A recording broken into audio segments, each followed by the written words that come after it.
Hello guys, welcome back to my channel and enjoy this fanfic part 1. Now let's start the fanfic.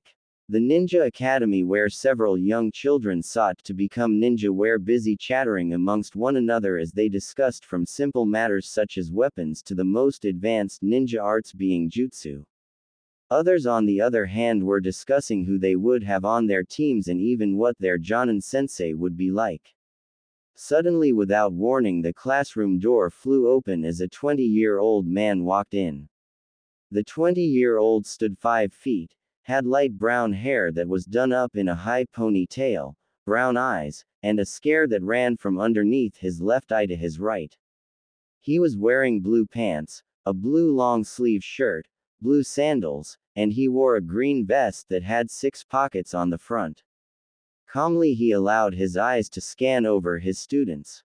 The first person he set his eyes on was a male that was no older than 12 years old, had golden sun-kissed hair along with a blood-red tips, his eyes were a cold cerulean blue, he stood around 4 feet 6 inches, and he looked well built for a child his age. He was wearing a black shirt with the kanji for blood on the front in the color of blood red, black cargo pants, black ninja sandals with hidden retractable blades hidden in the soles, and on top of that he wore a black trench coat that reached to his ankles while the kanji for death was present on the back in a deep purple. If one were paying enough attention they would have noticed the 9 golden tails swish behind him before they fully disappeared almost as if they weren't there. The boy's name was none other than Naruto Uzumaki Namikaze. He was wearing his Hayate on his forehead. The boy was also the container for the most powerful of all the creatures in the land, the Kyuubi no Kitsune. His father, the Yodaime Hokage, Minato Namikaze, wanted him to be seen as a hero for containing the legendary beast. Then shortly after, it happened. The loss of his first, best, and only friend was in front of him. The only good thing that came out of it was the gaining of a dojutsu. The legendary Sharingan and then the final form the Mangekyo Sharingan, but at a terrible price of losing someone who was beyond precious to him. Let's just that in the end no one dared to ever approach the child except for a select few. Naruto, you suffered so much and look at what it's made you become. If anyone ever had a reason to destroy this village it's you Naruto. Thought the teacher before he continued to allow his eyes to wander over the rest of his students. The next person his eyes landed on was a young female that was also no older than 12 years of age, had black hair with blue streaks running through it that reached to her mid-back, her eyes were a coal black, and she stood 4 feet 5 inches, and she was well built for her age. She was wearing a blue Chinese top with ruby red dragons surrounding a red fan with a white handle on her back, white shorts, blue sandals, and on her left leg she wore a shuriken and kuni pouch. Her Hayate was currently on her head. The girl was Sasuke Uchiha and the last remaining loyal Uchiha in Konoha left after her elder brother the whole clan. Shida also unlocked the Mangekyo Sharingan the same night and her brother but not before he told her something that she never told anyone. She was also one of the few who was able to approach Naruto. The third person was another male that stood 4 feet, had spiky brown hair that was being held back by his Hayate, looked no older than 12 years old, and he wore sunglasses. The young adult wore a light gray trench coat that covered his lower face, blue pants, and blue sandals. He also wore a kuni and shuriken pouch on his left leg. That boy's name was Shino Aburame and the current and only heir to the Aburame clan. The Aburame clan was unique since they willingly allowed bugs to inhabit their bodies and in return the bugs would assist them in battle. The fourth person was a female that stood 4 feet 5 inches, had blonde hair that was pulled up into a ponytail that reached to the mid-back, and had light blue eyes. She was wearing a purple tank top along with a matching purple skirt while her Hayate was being used for a belt. That girl's name was Ino Yamanaka, heir to the Yamanaka clan. The Yamanaka clan specialized in mind manipulation jutsu. Right next to Ino was a girl that stood 4 feet, had pink hair that reached to her waist along with her height holding her bangs back, and she also had forest green eyes. She was wearing a red Chinese-style dress with a white circle in the center while a line ran down the center of the dress, reached to her knees with slits on both sides, black bicycle shorts, and blue ninja sandals. She also had a kuni and shuriken pouch on her right leg. The girl's name was Sakura Haruno and she came from a civilian family with no ninja history. She was one of the many people who feared Naruto but at least attempted to be nice to, even if it meant sparing her family's life or her own. Next to Sakura was a male that was slouched on his desk fast asleep. The boy stood 4 feet 4 inches, had black hair placed up to look like a pineapple, black eyes, and looked completely at peace.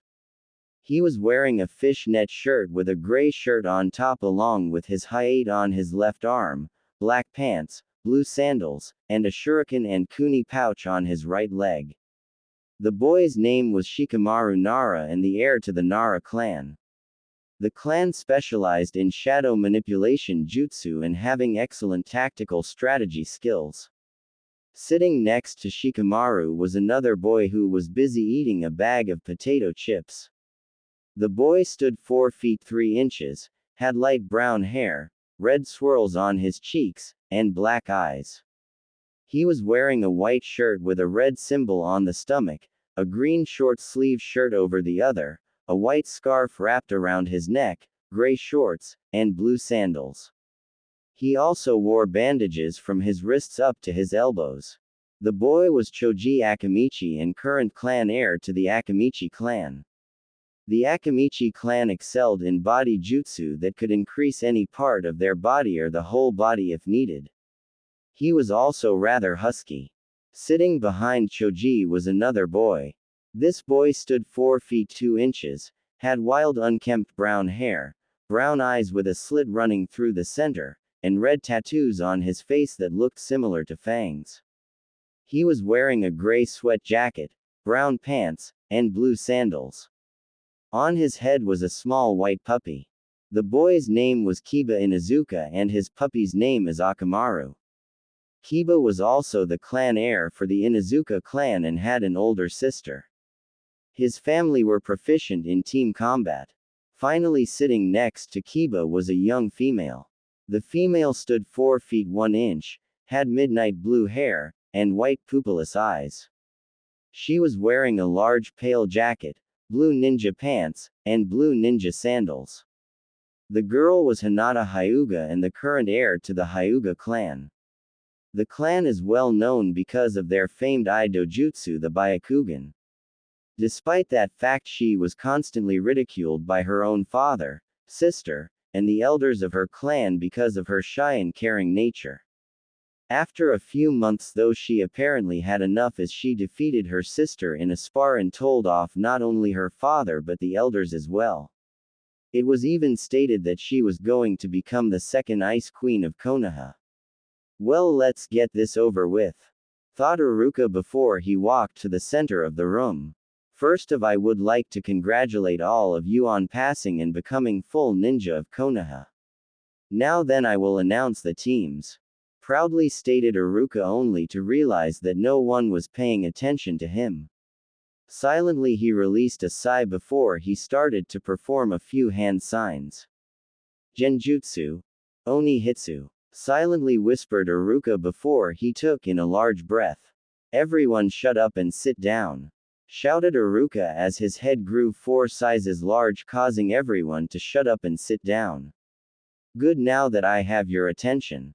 The teams are as follows: Team 7, Naruto Uzumaki, Sasuke Uchiha, and Hinata Hyuga under Jonin Sensei Kakashi Hackett.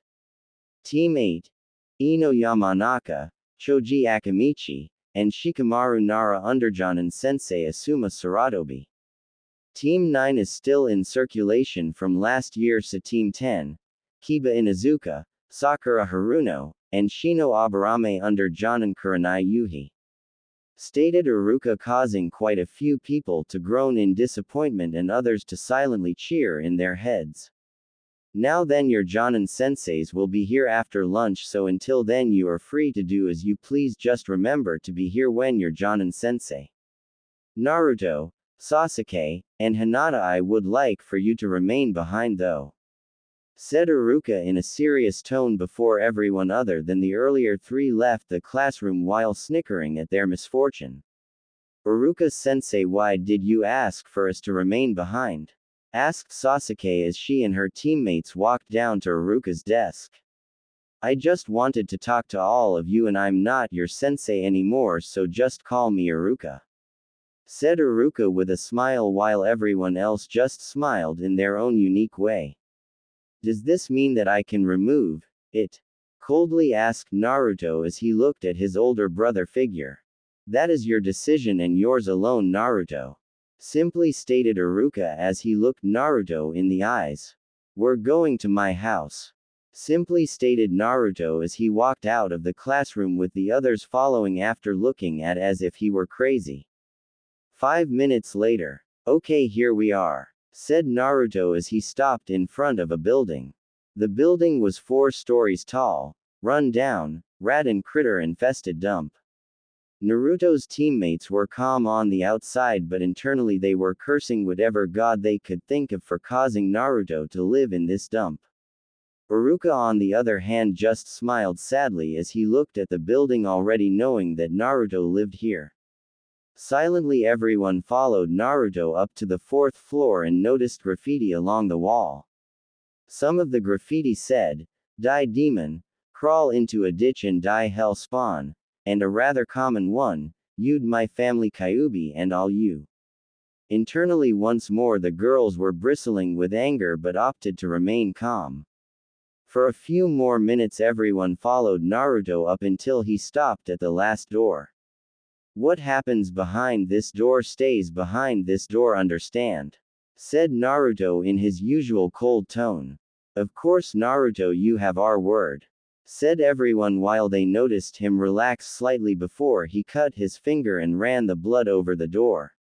Shortly after, the door opened and everyone stepped inside before they stopped and their jaws fell to the ground. The room was extremely small, having only 8-foot walls and the ceiling only being roughly 6 feet in the air. The walls were filled with holes, peeling paint, and water stains.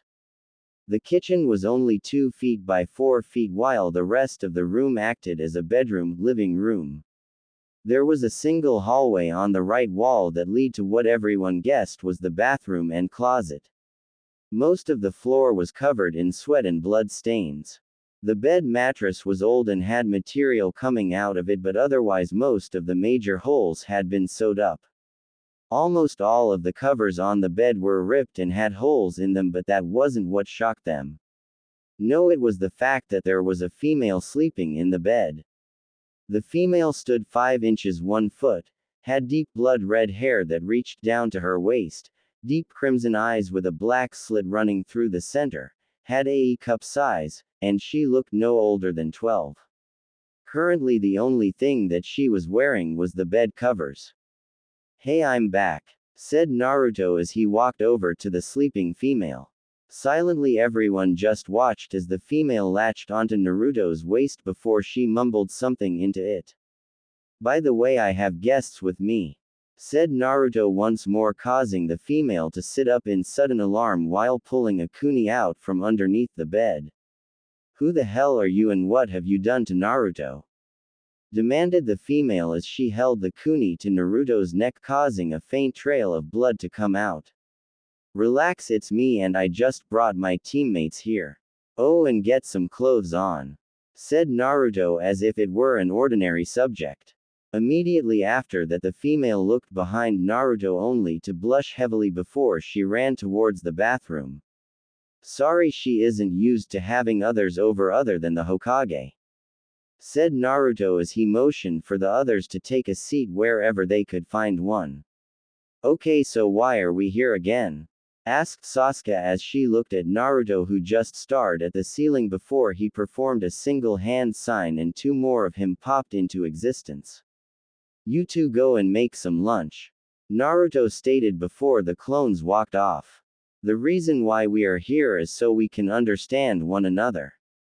I'm going to tell you everything about me and then after that you will also be required to do so," stated Naruto with authority in his voice.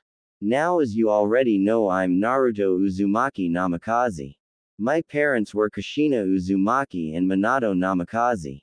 Now on the day of my birth the Kyuubi no Kitsune attacked my father, being Hokage at the time, decided to seal the Kyuubi into me, his only son.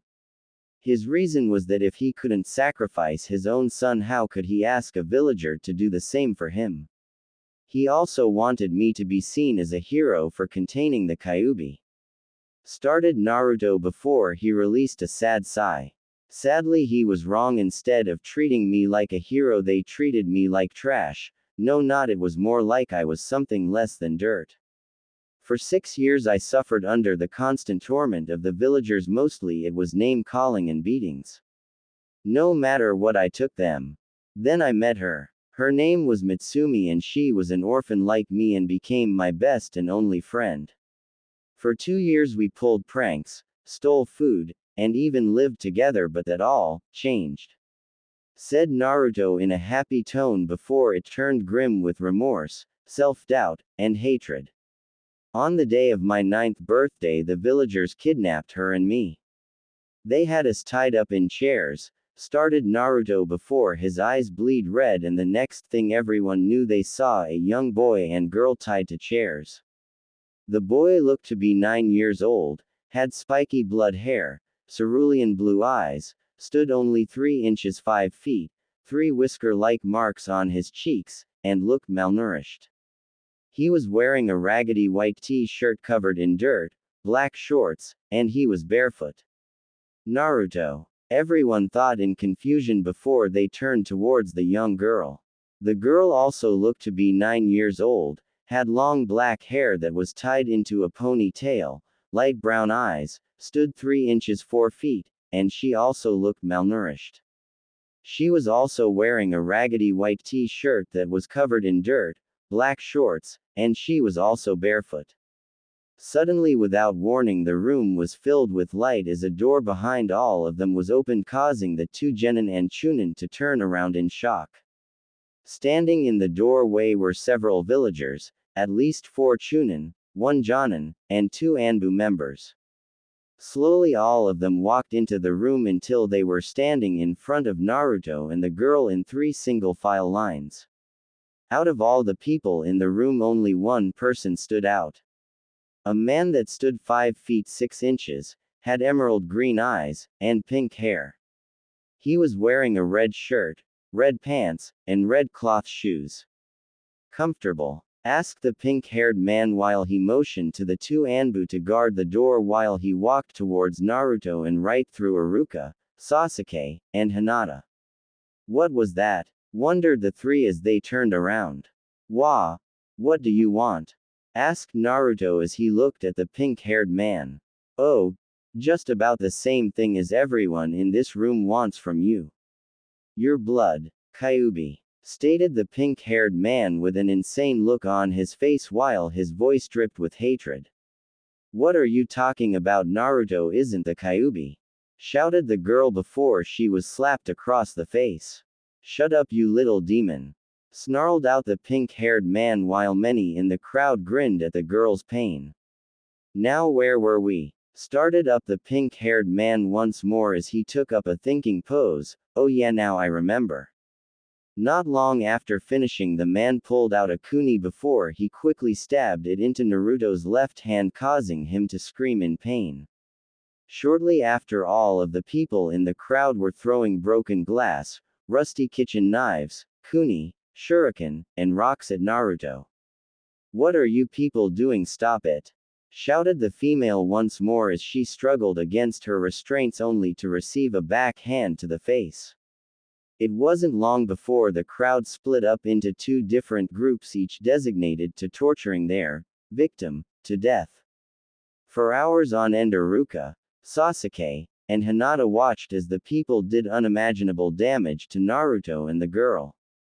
They watched as the people broke both legs and arms before they would stick Sanbon into the major nerve locations on their broken arms and legs, causing them further pain. They would then watch as some of the Chunin would cast minor genjutsu on Naruto, forcing him to watch as the girl was raped before him while the girl watched the several hundred ways they would torture them.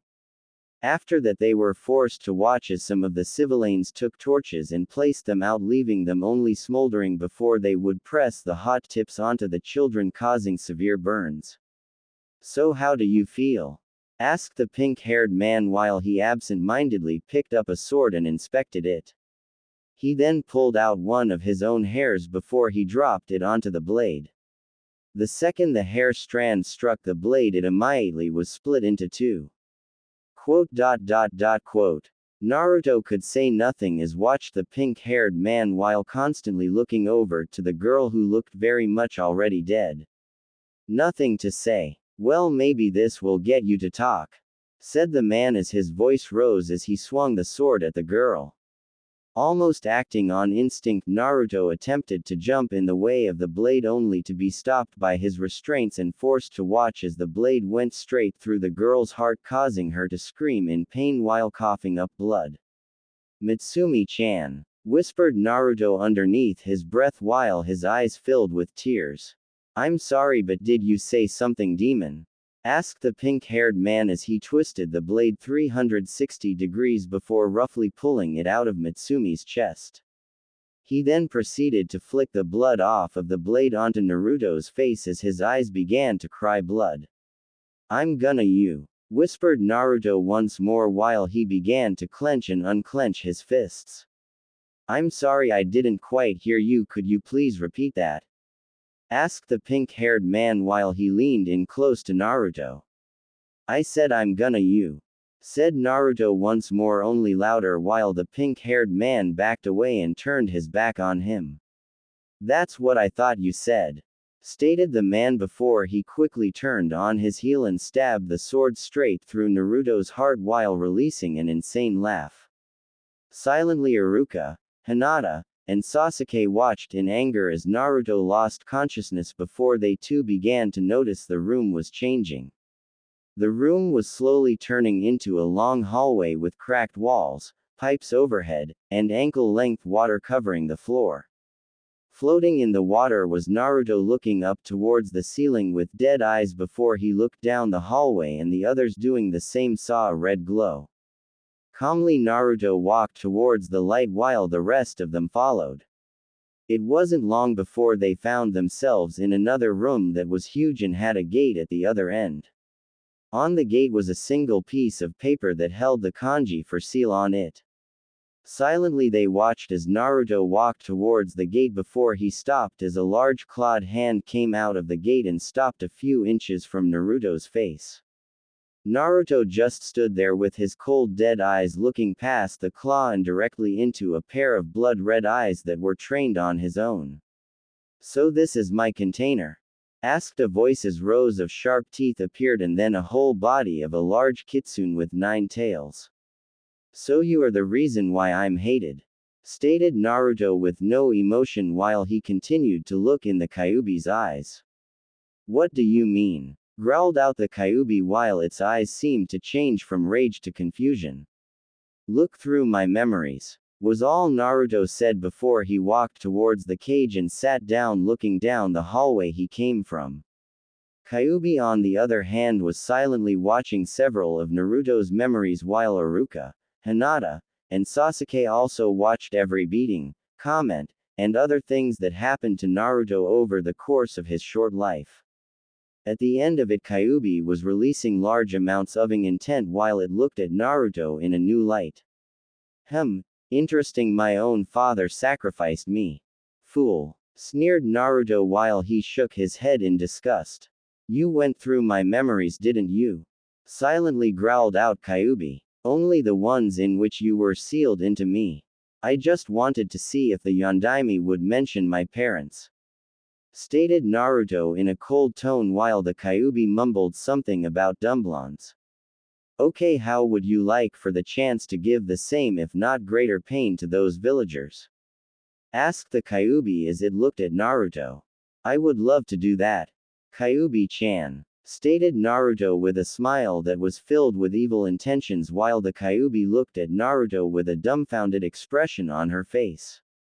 Almost immediately after, the Kyuubi quickly regained its thought process by shaking its head. Then pull off the seal. Kyuubi said as it pointed to the seal with the tip of its tail. Silently Naruto looked at it before he jumped up and grabbed a hold of two of the bars. He then proceeded to climb up until he was face to face with the seal. Quickly Naruto grabbed the seal before he completely ripped it off before he was blasted back into the real world. Once more everyone watched as the room changed back into the same room they were in earlier, with the civilians just about to leave the room before they were stopped as black flames rose up from the ground.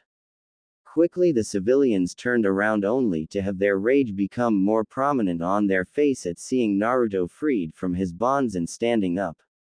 I'm going to you, said Naruto as he rose his head up, causing all the civilians to step back in shock. Naruto's eyes were now a deep blood red with a black pupil and 3 black comma marks spinning in around the center.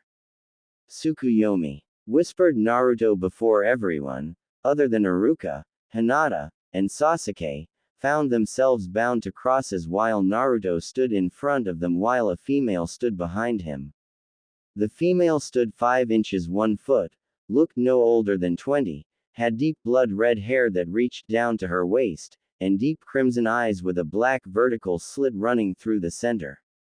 She was wearing a blood red kimono with a white fox with 9 tails cunning along the edge that also did little to hide her E-cup bust. Behind her, lightly swaying, were 9 blood red tails. For the next 72 hours you will experience all my pain that I have been placed through for the last 9 years.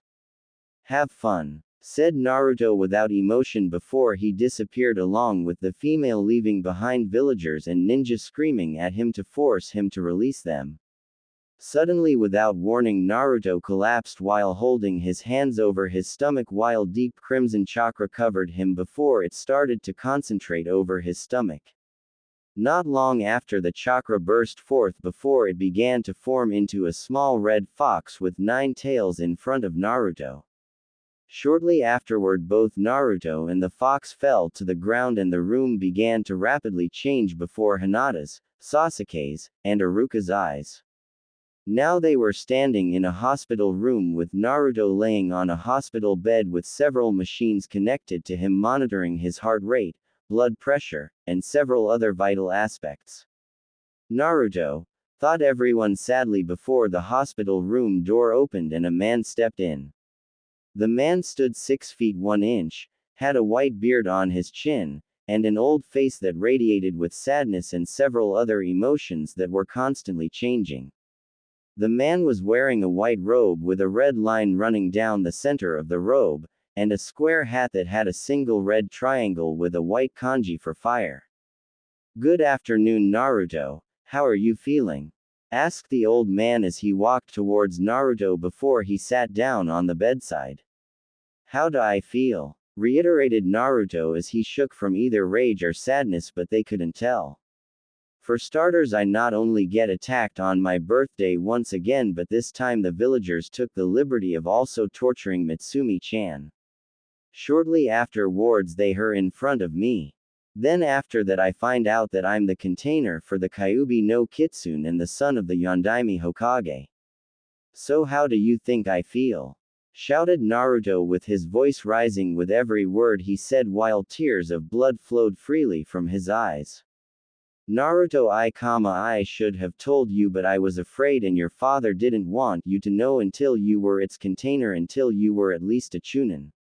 Stated the old man as he looked at Naruto while he removed his hat, showing that he had very little hair. What were you afraid, that I wasn't mature enough to handle the information? Growled out Naruto while his whisker birthmarks grew thicker and darker while a purple aura started to surround him. Naruto, please, you need to calm down, said the old man as he stood up and backed away just from the intent that Naruto was releasing and the fact that Naruto had the Sharingan. Calm down. You want me to calm down. Especially after everything that this village has put me through. Shouted Naruto in rage while he glared at the old man. Naruto, you need to calm down. Stated another voice that radiated with authority, causing Naruto to physically stiffen. Slowly Naruto and the old man turned their attention to a small fox that stood in a corner of the room while it walked towards them before it jumped onto the bed and curled up into Naruto's lap. What, you never seen a fox speak? Asked the fox while it looked at Naruto and the old man through the corner of its eyes. To be quite honest, the only animals that I have ever seen speak were summons, and as far as I know, no one in the village has a fox summoning contract. Said the old man while he looked at the fox. Well then, I guess I should at least tell you who I am. For starters, I'm the Kyuubi no Kitsune. Said the fox while Naruto began to lightly pet the fox on the head. Holy shit, was all the old man could say while he grabbed Naruto and pulled him away from the Kyuubi. Okay, let me clear something up here, Ninjin. I was forced into attacking the village by an Uchiha. More specifically Madara Uchiha. Second, the reason why I'm not hightailing it out of this village is because 1. I'm still bound by the Shinigami's seal. Second, I'm not leaving this kid alone in a village that will attempt to him. And 3. I gave the boy the Sharingan and he is going to need someone to train him in using it to its utmost potential. So I thought, why not let the creator of the Sharingan teach him, and the creator is me. Stated the Kyuubi while it looked out of the window nearby. Why would you do that? Asked the old man while he watched the Kyuubi with distrust in his eyes. I just want to fix as much damage that I caused for the boy. I even plan on him signing the summoning contract for the foxes. Stated the Kyuubi while it continued to look out the window, and the old man continued to look at Kyuubi with distrust before he released a sigh. Very well then put, just don't anyone. Said the old man while he released Naruto, who just walked back to the bed and sat down before the Kyuubi placed its head underneath Naruto's left hand. Silently Naruto just gently scratched behind the Kyuubi's ears while releasing purees of happiness. Before I forget, there is one more matter that needs to be attended to.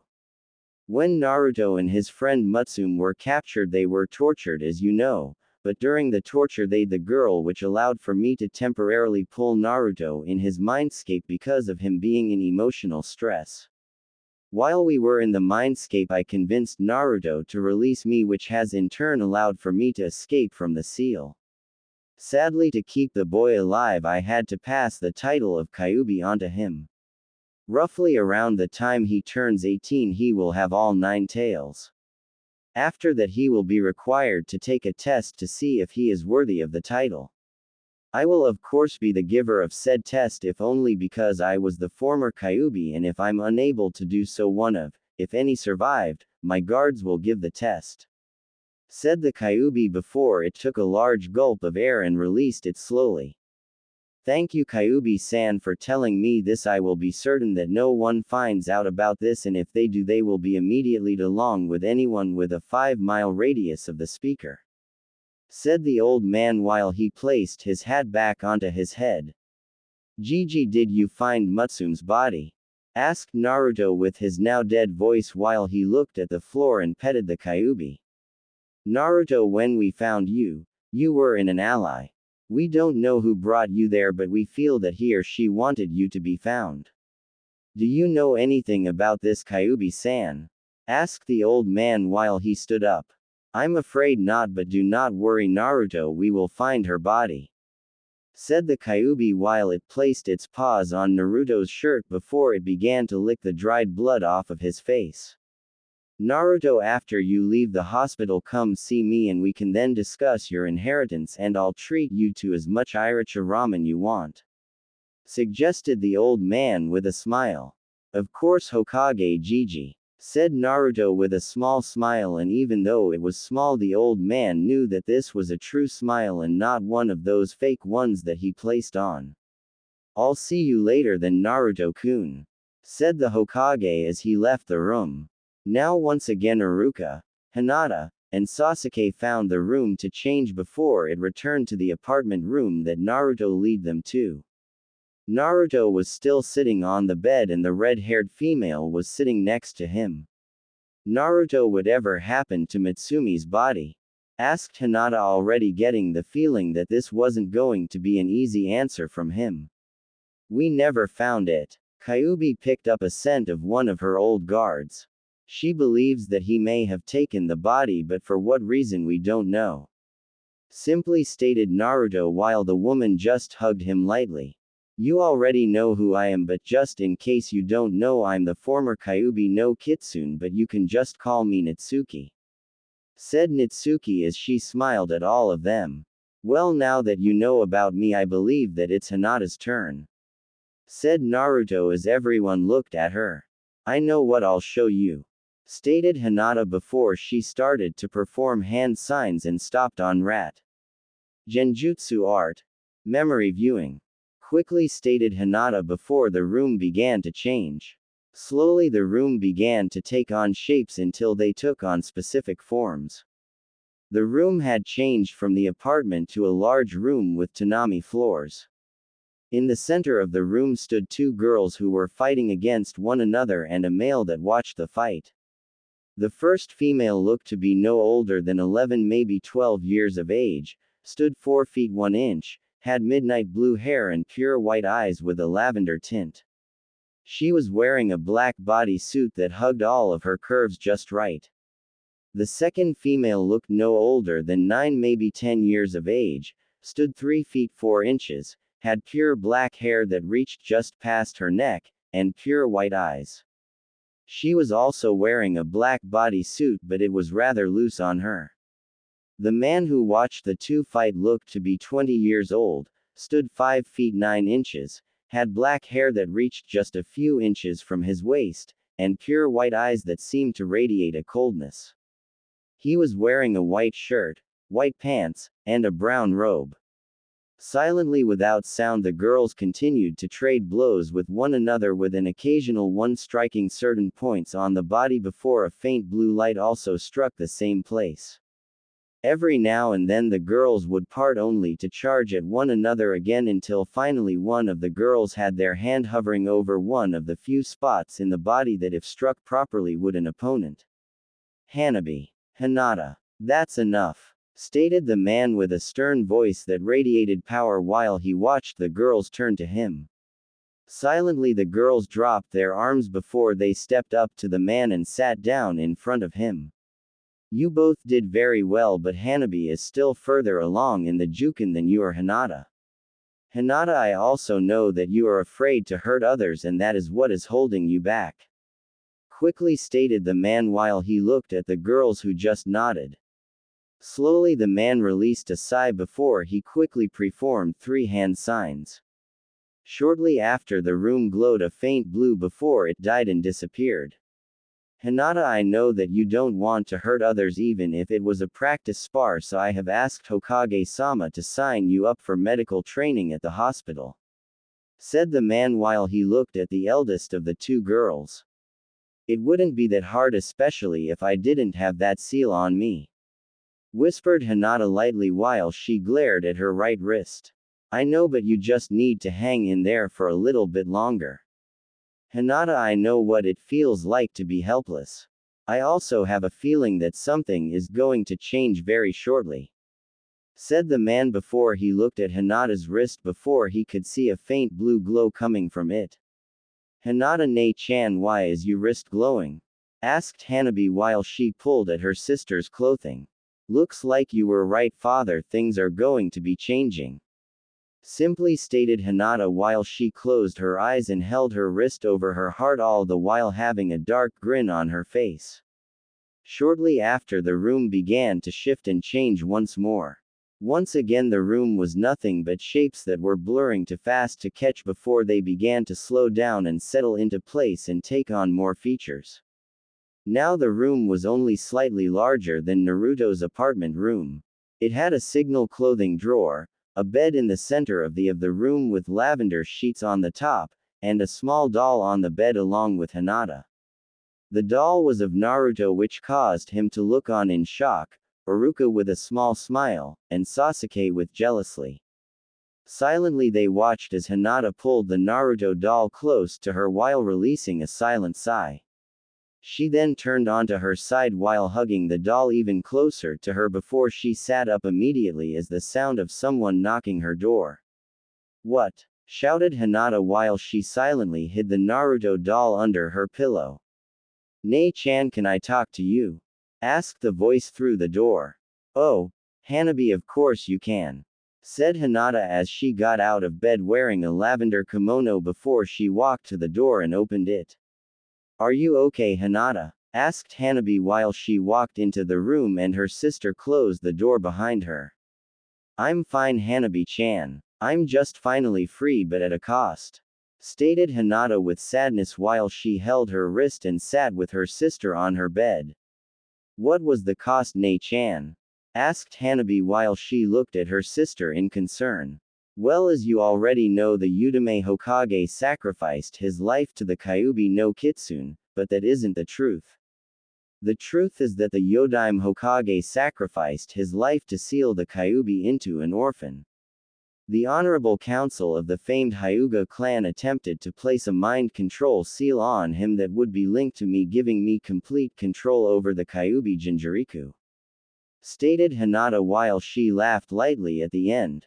"What happened?" asked Hanabi while she looked at her sister before she was pulled onto her lap. "Well, to put it simply, it seems that the Kyuubi redesigned the seal to act like a marriage seal, meaning I'm legally married to Naruto," squealed Hinata while she squeezed her sister. "So when are you going to tell him? Is this the reason why you like him so much, and can you not squeeze me so hard?" asked Hanabi once more while she struggled against her sister's hold. "Sorry. I think I'll tell him once we are both genin, and Hanabi, I really care for him. He is a kind person who has endured so much. He is the true meaning of the will of fire," said Hinata with a smile while she released her sister while Naruto just looked on sadly. "Well then, I'm happy for, but the Honorable Hyuga Council wants to see you," said Hanabi mimicking her sister. "Well, they can wait," said Hinata with a smile while she hugged her sister close to her, and Hanabi just laughed. "So do you want to talk about something specific?" asked Hanabi as she looked at her sister who was busy running her hands through Hanabi's hair. "How about I tell you about the ultimate form of our dojutsu?" suggested Hinata while she continued to run her hands through Hanabi's hair. "The ultimate form?" questioned Hanabi as she looked over her shoulder. "Well, not that many know about it, mostly because the council doesn't want people to know, but I learned about it from Mom before she passed on. The ultimate form of the Byakugan allows us to have complete mastery over out elemental affinities. Sadly, the only way to unlock it is to have a pure soul, which many of our clan members seem to lack," said Hinata while she began to braid Hanabi's hair. "How did Mom find out about it?" asked Hanabi while she messed around with a few of the completed braids. "She unlocked it. Not knowing at the time what she had, she searched the Hyuga records until she found an ancient scroll. The scroll explained how the Byakugan came into existence, but also the form she acquired. The version she unlocked never had a true name, so she called it the True Eye Trans. 2 Latin, Japanese," stated Hinata while she started to undid the braids and started over. "How did the Byakugan come into existence?" asked Hanabi while she sat still. "Well, according to the scroll that Mom found, it stated that all forms of bloodlines came into existence through the help of the 9 Biju. The Nibi no Neko was stated to have created our bloodline, and for some odd reason it also mentioned that the Kyuubi no Kitsune created the Sharingan," said Hinata in puzzlement before she set her sister next to her. Hanabi's hair was now set up with a bun with straight hair coming out of the center and 2 braids framing her face. The bun was held together with 2 sanban with 2 glass orbs on the ends that had the kanji for Fire Princess. "Hinata, thank you," whispered Hanabi with a smile while she hugged her sister. You're welcome, Hanabi-chan, whispered back Hinata while she hugged her sister back before the moment was ruined by someone knocking on her door.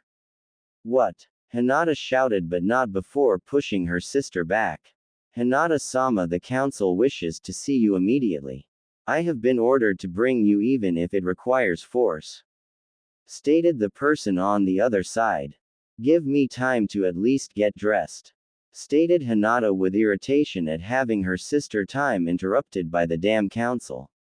Very well then, Hinata-sama, stated the person once more.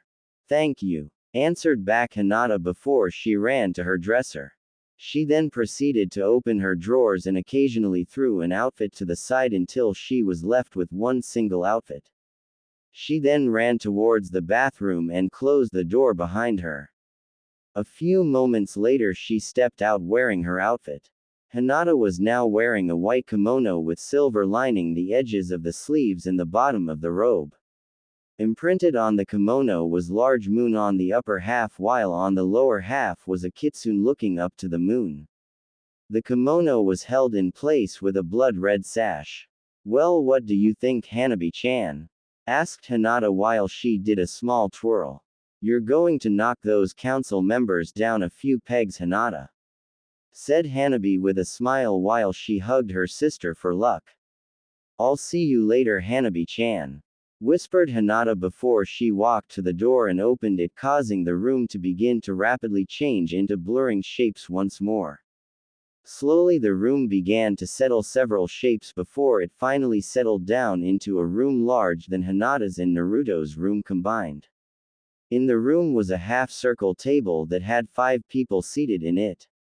The man from the fights was sitting in the center, while to his left were 2 elder females and to his right were 2 elder males. The first elder male looked to be at least 50 to 60 years old, had no hair except for an occasional thin white strand, and had pure white eyes that were milked over. He was wearing a white robe with the kanji for council on the back. The first elder female also looked to be at least 50 to 60 years old, had hair that was extremely white held together in a bun, and her eyes were still white but held nothing but coldness, but if one were to look long enough they would see deep kindness. She was wearing a white robe with the kanji for council on the back. The second elder male looked to be 70, had absolutely no hair showing that he had liver spots, and had white eyes that were filled with coldness. He was wearing a white robe with the kanji for council on the back. The second female elder also looked to be 70 years old, had no hair, and her eyes were a pure white that were milked over. She was wearing a white robe with the kanji for council on the back. Currently the council was waiting silently for Hinata, and luckily they didn't have to wait long for the council chamber doors to open. With quick and equally spaced steps the person who opened the door walked into the room before she took a seat in front of all the council members. 3 out of the 5 council members looked at her with disinterest, while 2 others looked at her with approval, in their eyes only being covered by a thin layer of disinterest. Hinata Hyuga, do you know why you have been called before the Hyuga Council? Asked the oldest male member while he stared at her with minor interest. No, was all Hinata said, but it was filled with a coldness that could only be matched by her late mother's, causing a few of the council members to sweat lightly. Very well then, Hinata, it has come to our attention that you may not be the best candidate to become the clan heir. Therefore you will be branded by the cage bird seal tomorrow afternoon, stated the eldest female council member. And who, might I ask, gave you those orders? I thought that the clan heir wouldn't be chosen until both my sister and I became ninja, coldly stated Hinata while her eyes were filled with a fire. That is the normal procedure, but since you will become a ninja 3 years sooner than your sister, the council has decided to make her clan heir, stated the second eldest male while he looked at Hinata with hate. So you're going to betray 1,000 years of our culture all because I'm going to become a ninja sooner than my younger sister? asked Hinata with venom dripping off of every word while a dark aura surrounded her, causing a few council members to gulp in fear. Don't think of it as betrayal of our clan ways, just think of it as a precaution, so if you die and fall into enemy hands they won't have the Byakugan. Quickly stated the eldest female council member in hopes of calming down Hinata. Oh, and I guess that makes it okay for what you attempted to do to Naruto, alright? Asked Hinata with a cold exterior, but inside she was bristling with rage. Listen here, you little brat, the Kyuubi show, started the eldest male council member before he felt something strike through his heart. Slowly he looked down to see that he was bleeding, staining his robes red with his own blood before he fell face first onto the table dead. If anyone ever speaks about my fiancé like that ever again, they will get a one-way ticket to death. Got that? Asked Hinata while growling in disgust. Oh, of course, hi Hinata. Stuttered out everyone before she got up and left the room. Not long after that, the room changed back into Naruto's apartment with everyone in the same position they had left it in, only now there was food in front of everyone. Why don't we take a break and eat something? Suggested Naruto as he grabbed a plate of chicken. Okay, said everyone while they each took some sort of meat and ate in silence. 5 minutes later. Dang, I never knew how good of a cook Naruto was until now. Thought everyone while they rubbed their stomachs in contentment. Hinata, what you said back in your memory, was it true? Asked Naruto in doubt while he looked at the ground. Yes, it was Naruto. The council really did try to make it so you would only serve me, but as you can see it backfired. Stated Hinata with happiness. Thank you. Whispered Naruto with a small smile before he turned to Natsuki. Okay, yes, I did mess around with the seal they attempted to place on you, but can you really blame me? Asked Natsuki with a childish voice, which caused Naruto to smile lightly once more. No, I can't, said Naruto before he turned back to everyone else. It's your turn, Sasuke, said Hinata while she smiled at her longtime friend, even if their fathers disapproved. Okay. Genjutsu art. Memory viewing. Quickly stated Sasuke while performing the hand signs before the room changed into an alleyway. The alleyway was covered in complete darkness with only an occasional light lighting the way through the alley.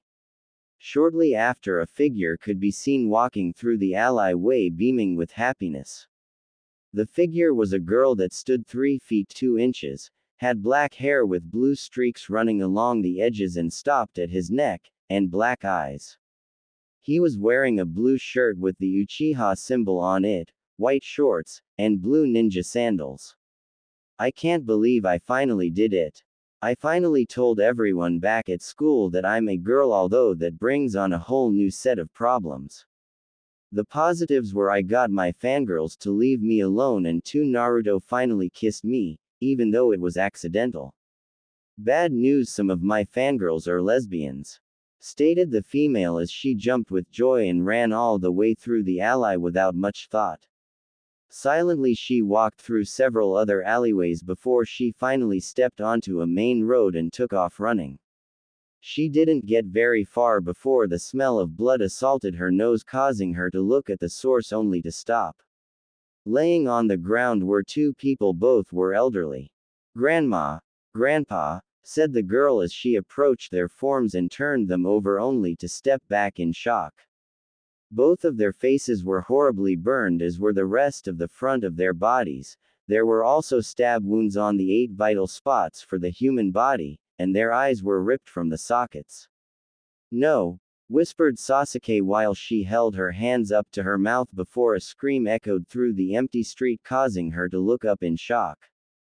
That my family's house direction. Quickly stated Sasuke before she took off towards her family home. Silently she ran, using all her emotions as fuel to get her home as fast as she could. Along her way she jumped and dodged other bodies of fallen police, ninja, and civilian family members before she stopped in front of her family home. Quickly she took in a deep breath before she released it and ran inside and towards her parents' room. The second she reached her parents' room door, she stopped before she kicked the door open, causing it to fly directly at a figure who had its back turned while it walked towards a female. A moment later, the door slammed into the man, causing him to fall to the ground. The female that was saved stood 5 feet 2 inches, had black hair, and light black eyes that shone with happiness.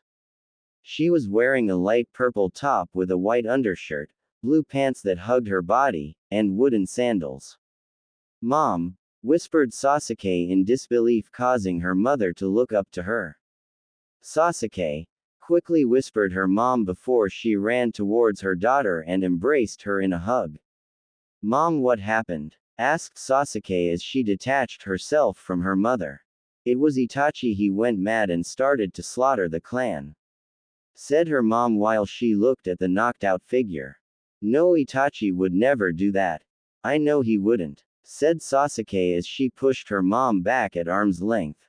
"Dear, you don't know what Itachi can do because of your idiot of a father turning him completely emotionless," said her mother while she bent down to her daughter's eyes and placed her right hand on her daughter's head. "You're wrong. I mean, you're wrong about Itachi, but oddly enough I can't say the same for Dad," said Sasuke while she looked at the downed figure before she looked on in shock as the figure got up and turned towards them. The only major detail that could be seen about the man was he had 2 glowing blood-red eyes with a 3-pronged shuriken in the center. Out of reaction, Sasuke shut her eyes in hopes of blocking out the essence of fear they produced. A few seconds later, she could feel something warm land on her face. Slowly she opened her eyes only to look on in shock. Standing there in front of her was her older brother with a sword sticking out of his chest. "Itachi," whispered Sasuke in shock, causing her mother to turn around and also look on in shock. Not a second later, Itachi pulled himself off of the sword and pulled a kuni out before he turned on his heel and stabbed it through the right eye of the figure behind him. He then proceeded to twist the kuni deeper into the eye socket before he pulled it out with the eye attached. Afterwards, he jumped back while holding his wound and performed a single hand sign before 2 more of him appeared. With synchronized movements, all of the Itachi's performed 3 hand signs. Kanton. Grand Fireball Jutsu. Quickly stated, all of the Itachi's is 3 fireballs the size of a small house flew towards the unknown figure that held a hand over his missing eye where blood could be seen flowing out. All the figure could do was cover itself as all the fireballs collided when they reached the figure, causing a semi-large explosion that shook the house. "Is he gone?" asked Sasuke as she looked at where the figure once stood was now nothing but a crater. I think so," said Itachi as he breathed in the ash-filled air before he collapsed onto his back. "Itachi!" shouted both Sasuke and his mother before they ran to his side and quickly removed his cloak and armor. As they removed each piece of clothing, they were able to see that the blade had cut through Itachi's armor without any trouble. "It's too late." Sasuke looked after Naruto Uzumaki. "He is a key to your future." "Mother, I'm sorry, I couldn't get here fast enough," huffed out Itachi as he looked at them both. "No, don't be sorry, you did what you could, don't blame yourself. If I had stood up to your father, you wouldn't be like this," whispered their mother before she hugged him lightly before she released him. "I don't think you'll have to worry about me, Itachi-ni-san. I already care for Naruto, but then again maybe it's love I feel for him," said Sasuke as she hugged her brother one last time and he hugged her back. "Good, and Sasuke, you're strong, in your own way, and you were strong tonight," said Itachi with his last breath and a smile on his face before he died. "Thank you, Itachi," whispered Sasuke under her breath while she cried. Not a moment later, her mother was joining her for the loss of Itachi and the rest of their clan. After that, the room began to change rather quickly and once again settled back to Naruto's apartment room. "That's everything I wanted to show you," said Sasuke before she started to hear growling coming from Natsuki. Nitsuki, is something wrong? Asked Hinata while she placed a hand on her shoulder. I'll tell you what's wrong. The person who slaughtered you clan was also the same man to force me into attacking the village. Growled out Nitsuki before she felt something soft wrap around her waist, making her feel calm and at ease. What was his name? Asked Iruka as his inquisitive side came out. His name was Madara Uchiha, but his original name was Madara Hyuga. He was the first Hyuga to ever receive the cage bird seal, and because of this he sought out Kyuubi. He found her and asked her for a bloodline that could rival if not surpass the Byakugan. Said Naruto with cold hatred for the man. Then why hasn't anyone gone after him? Asked Sasuke as she stood up in defiance before they heard the door knock. I'll get it, said Naruto as he stood up while he unwrapped his tail from around Nitsuki. Calmly he approached the door and opened it with some of the locks still attached before they could physically see him relax and open the door completely, allowing two men in. The first man stood 6 feet 1 inch, had a white beard on his chin, and an old face that radiated with happiness. The man was wearing a white robe with a red line running down the center of the robe, and a square hat that had a single red triangle with a white kanji for fire. The second man stood 6 feet, had storm gray hair that stood up in spikes, a lazy posture, one black eye while the other was covered by his hiate, and looked to be 30 years old. He wore a long blue sleeve shirt with a patch showing a flame on his left shoulder, blue pants with a kuni and shuriken pouch on his right leg, a green jonin vest, white medical tape wrapped around his legs, and blue ninja sandals. Hokage-sama, quickly stated both Sasuke and Hinata as they rose to their feet in a hurry only to fall on top of one another. Now I'm only your Hokage so long as I'm in my office right now, though I'm just an old man coming to check on his somewhat adoptive grandson and his genin team. Stated the Hokage while he laughed at how the girls reacted. It's nice to see you again, Hokage-sama. Stated Nitsuki with a smile. It is always a pleasure to see you, Nitsuki. I take it that Naruto showed his teammates so of his past. Said the Hokage with a knowing twinkle in his eyes. Yes, I did, Hokage Gigi. I'm also planning on dropping half of my mask as well. Stated Naruto while he looked at his adoptive grandfather. Which half? Was all the Hokage asked as he looked at Naruto. The emotionless half. I'll still hide the fact that I'm the new Kyuubi from the general public, but my teammates deserve to know. Was Naruto's reply while he looked at his teammates who just smiled back at him. Very well, then I will now leave you in the care of your Jonin sensei. Said the Hokage as he pulled out a pipe and lit it before leaving the small apartment. Well, I guess I'll start.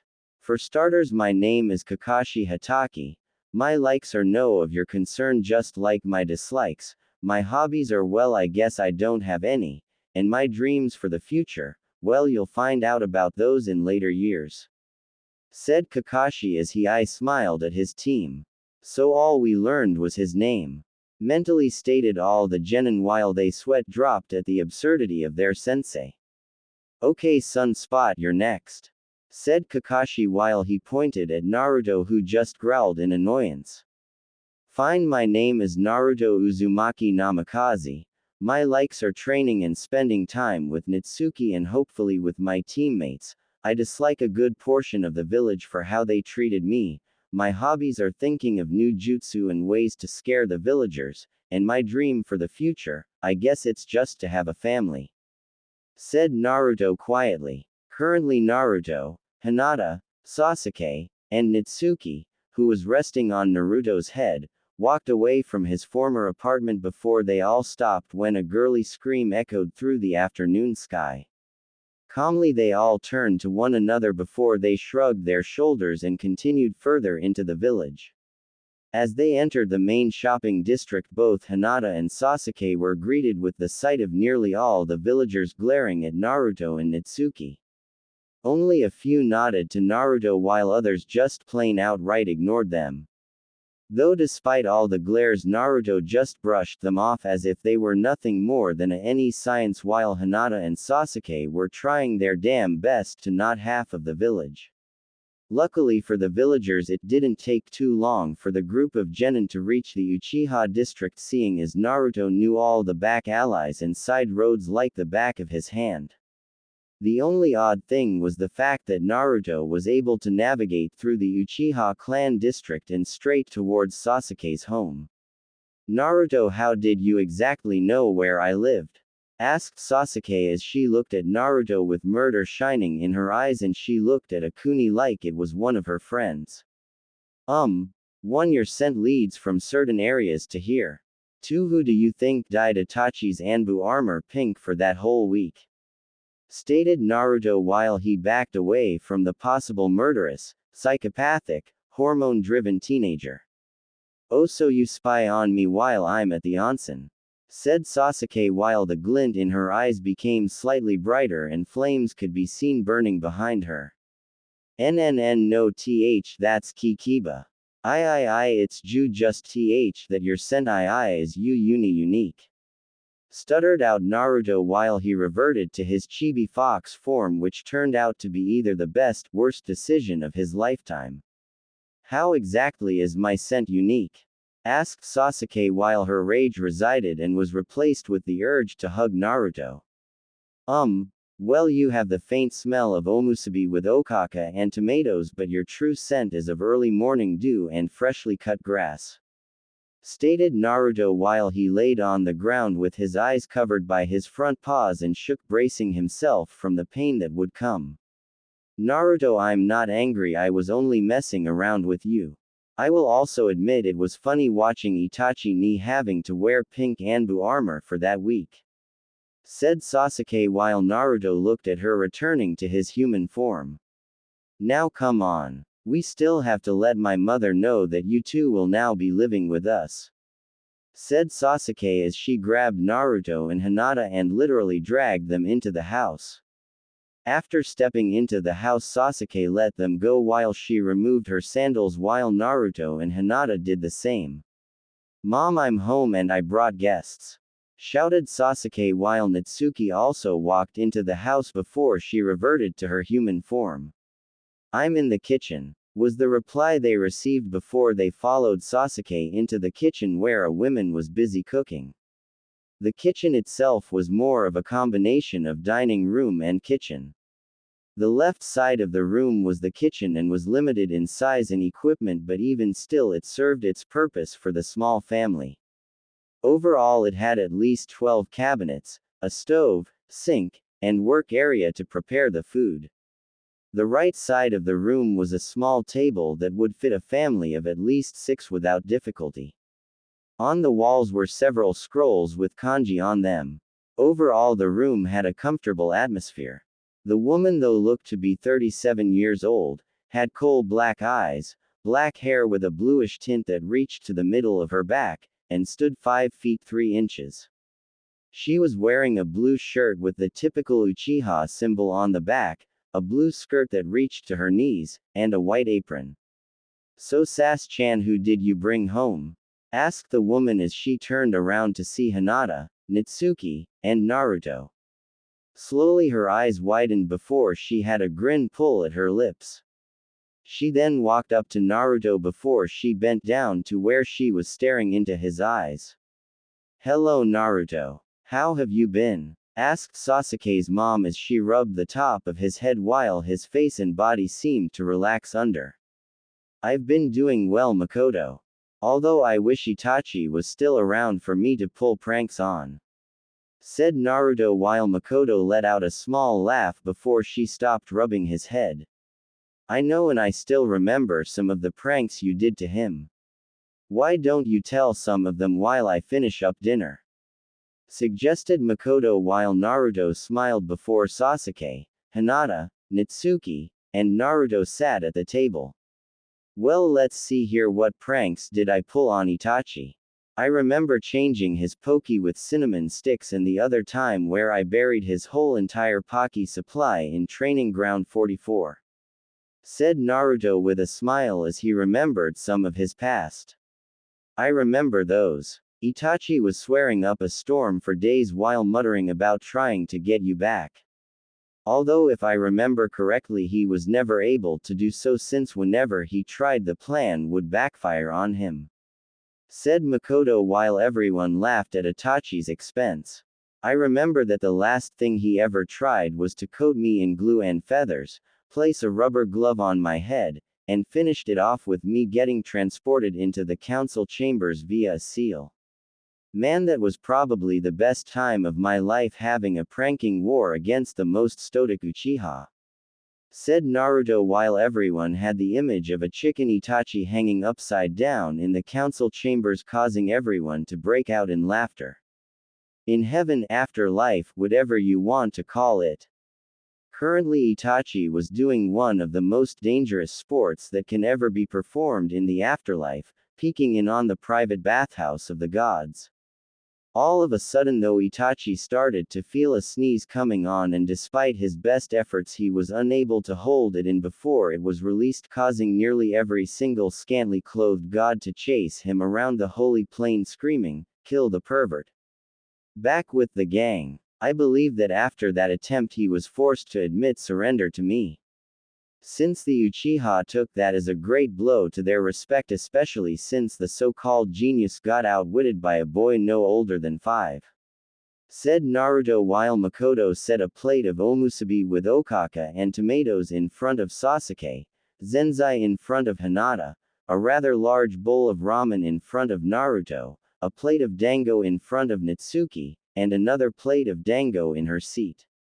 Mom, before we begin, would it be alright if Hinata, Natsuki, and Naruto moved in with us? Asked Sasuke as she looked at her mother with the puppy dog eyes. Dear, you're a couple years too young to have the puppy dog pout work on me, but I don't see why not. I also want to know why. Said Makoto as she laughed at her daughter who pouted. If you must know, it is because they are my teammates, and quite honestly, have you seen the place that Naruto lives in? Said Sasuke while her voice rose to a shout at the end while her mother flinched at that.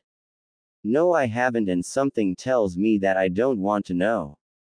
Now, I don't know about you, but I think it would be best if we eat now. Said Makoto while everyone nodded in agreement. Itadakimasu. Everyone whispered under their breath before they started to eat, opting to save the conversations until everyone was done eating. Unluckily for the group, they got to witness where Naruto got his table manners. Both Natsuki and Naruto were shoveling the food into their mouths at a pace that quickly made everyone look on it disgust, horror, and for some odd reason fascination. Quickly the other three shared a look before they just shrugged their shoulders, thinking the same exact thing: if you can't beat them, join them. Immediately after, they too were shoveling the food into their mouth and finished just a few seconds after Natsuki and Naruto, although they were breathing heavily. Damn, huff huff, how can you eat that fast? Huffed out Sasuke while she placed a hand over her heavily beating heart. Had to get used to it. With me being the ultimate evil, I literally had to eat extremely fast or else get dragged away from my food before I was halfway done and would be beaten. After the beating, I would told that I don't deserve food or to even live for that matter. Luckily the Ichiraku ramen stand was willing to allow me to eat there. Hell, they even helped me hide from mobs and even attempted to adopt me on several occasions. Said Naruto as he allowed himself to remember his almost adoptive family. Why weren't you ever adopted? Asked Hinata while she began to take a random guess as to who was behind it. Old man Tuki, every time he would go to get the adoption forms, the orphanage would increase their prices. If he went to the Hokage, some random council member would come and say something like, "Hokage-sama, I'm afraid that the council had made an error in the paperwork that was needed to be signed today," before he would grab it along with the adoption papers and destroy them. It was either that or the Hokage's secretary wouldn't allow him past and even threatened him by calling Anbu. Said Naruto with rage as his eyes flashed a deep violet before he released a breath and calmed down while his eyes returned to their natural blue color. Those self-arrogant pigs. shouted Makoto as her eyes immediately flashed from their coal black to the Sharingan red before they returned to normal. Mother! Shouted Sasuke with shock at what her mother said. Sorry dear, it's just this is the third time they have ruined Naruto-kun's life, said Makoto with anger clearly burning in her eyes while she picked up the dirty dishes off the table and carried them over to the sink. She then proceeded to drop them in while releasing a large sigh. What do you mean that was the third time that they have ruined my life? Asked Naruto with a menacing glare directed at Makoto, causing her to squirm. The first time that they officially ruined your life was when they told your mother that you had died along with your father. During that time though, Sarutobi was too busy protecting you from assassins that wanted you dead because of what you formerly contained, so he never officially found out until a fake letter. I even have the false letter that they wrote, with the help of my husband, that they gave to him. He was of course smart enough to ask me to come in and check to see if it really was Kushina-chan's handwriting. I knew Kushina better, she wouldn't abandon her own flesh and blood, and noticed several differences in between her handwriting and the notes. I immediately pointed them out and told Sarutobi what my husband did. He was one of the major ones behind your mother's leaving. I have been in constant contact with your mother Naruto, and I can already tell you this much: she isn't very happy with Konoha's honorable counsel. It took nearly a whole month just to keep her from coming back ending the council, and I even made her a promise that Itachi would watch over you and keep you safe. The second after you got your first C-rank mission, I'm also going to send a message to her so she can meet you in person, stated Makoto while she watched Naruto's emotions change from anger, to happiness, to fear, and finally rage while he released a concentrated form of intent that actually took a form of a fox standing behind him with its fangs bared. Calm yourself, Naruto. Besides, if you the council members, we would miss their faces when we bring your mother back. Just imagine it with her back. Not only would you get a form of revenge against those fools on the council, but you will truly have a piece of your family back. Plus, if we're lucky, we'll get to see her a few of the more problematic ones, said Natsuki as she lightly rubbed his back, calming him down enough to where the intent had dissipated. You're right, Natsuki. Makoto, can you at least tell me how you have been keeping in contact with my mother? Asked Naruto with his voice filled with hidden glee while Natsuki continued to rub his back before Sasuke and Hinata joined in, causing him to fall further in relaxation. We have a special summon that we can call out. Although what it is I can't tell you until you meet her, since it is an Uzumaki clan summoning scroll. I was given special permission from the head summon since Kushina, and I plan to have her firstborn marry my secondborn, stated Makoto with a smile and mild blush, completely ignoring Naruto's extremely pale face and Natsuki's, Hinata's, and Sasuke's looks of jealousy. He's mine, all the girls shouted while they tugged him closer to each of them, causing Makoto to snap out of her mental dreams. I've been placed into a clan marriage with him, shouted Sasuke as she pulled Naruto to her while she gave him a light kiss on the cheek, causing him to turn a light red color. So what, I've been bound to him ever since the idiots on my family council branded us together, and thanks to Kyuubi's intervention turned it into a marriage seal. Don't forget, I've also been the only one to really love him, shouted Hinata as she pulled Naruto close to her so his head was resting on her chest, causing him to turn a deeper red before it turned slightly deeper as Hinata began to lightly run her hand through his hair. Well, guess what, you two, since the Shinigami's seal binds me to Naruto-kun, so I outrank the both of you, especially since I've been with him his entire life. Besides, you never took the chance to approach him and ask him out, along with the fact that there is an old demon law that states that the old Kyuubi is required to marry the next Kyuubi, shouted out Natsuki as she pulled Naruto out of Hinata's grip before she places a kiss on his lips while she lightly rubbed his whisker marks. Shortly after, she released him before she lightly began to lick his cheek, causing him to squirm. Slowly cold hard hatred boiled beneath both Hinata and Sasuke's skin before they shared a look before they jumped at Natsuki and began to fight while tossing Naruto out of the scuffle. Naruto and Makoto of course just stared on in wonder while Hinata and Sasuke took on the Kyuubi in her human form. Uchiha, Sasuke, Hyuga, Hinata and Yoko Natsuki stop fighting this instant, shouted Makoto, causing the girls to stop in a rather interesting position.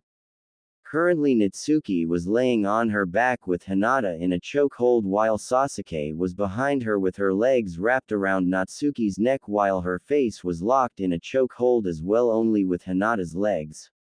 Of course shortly after all of them fell into a pile on top of one another.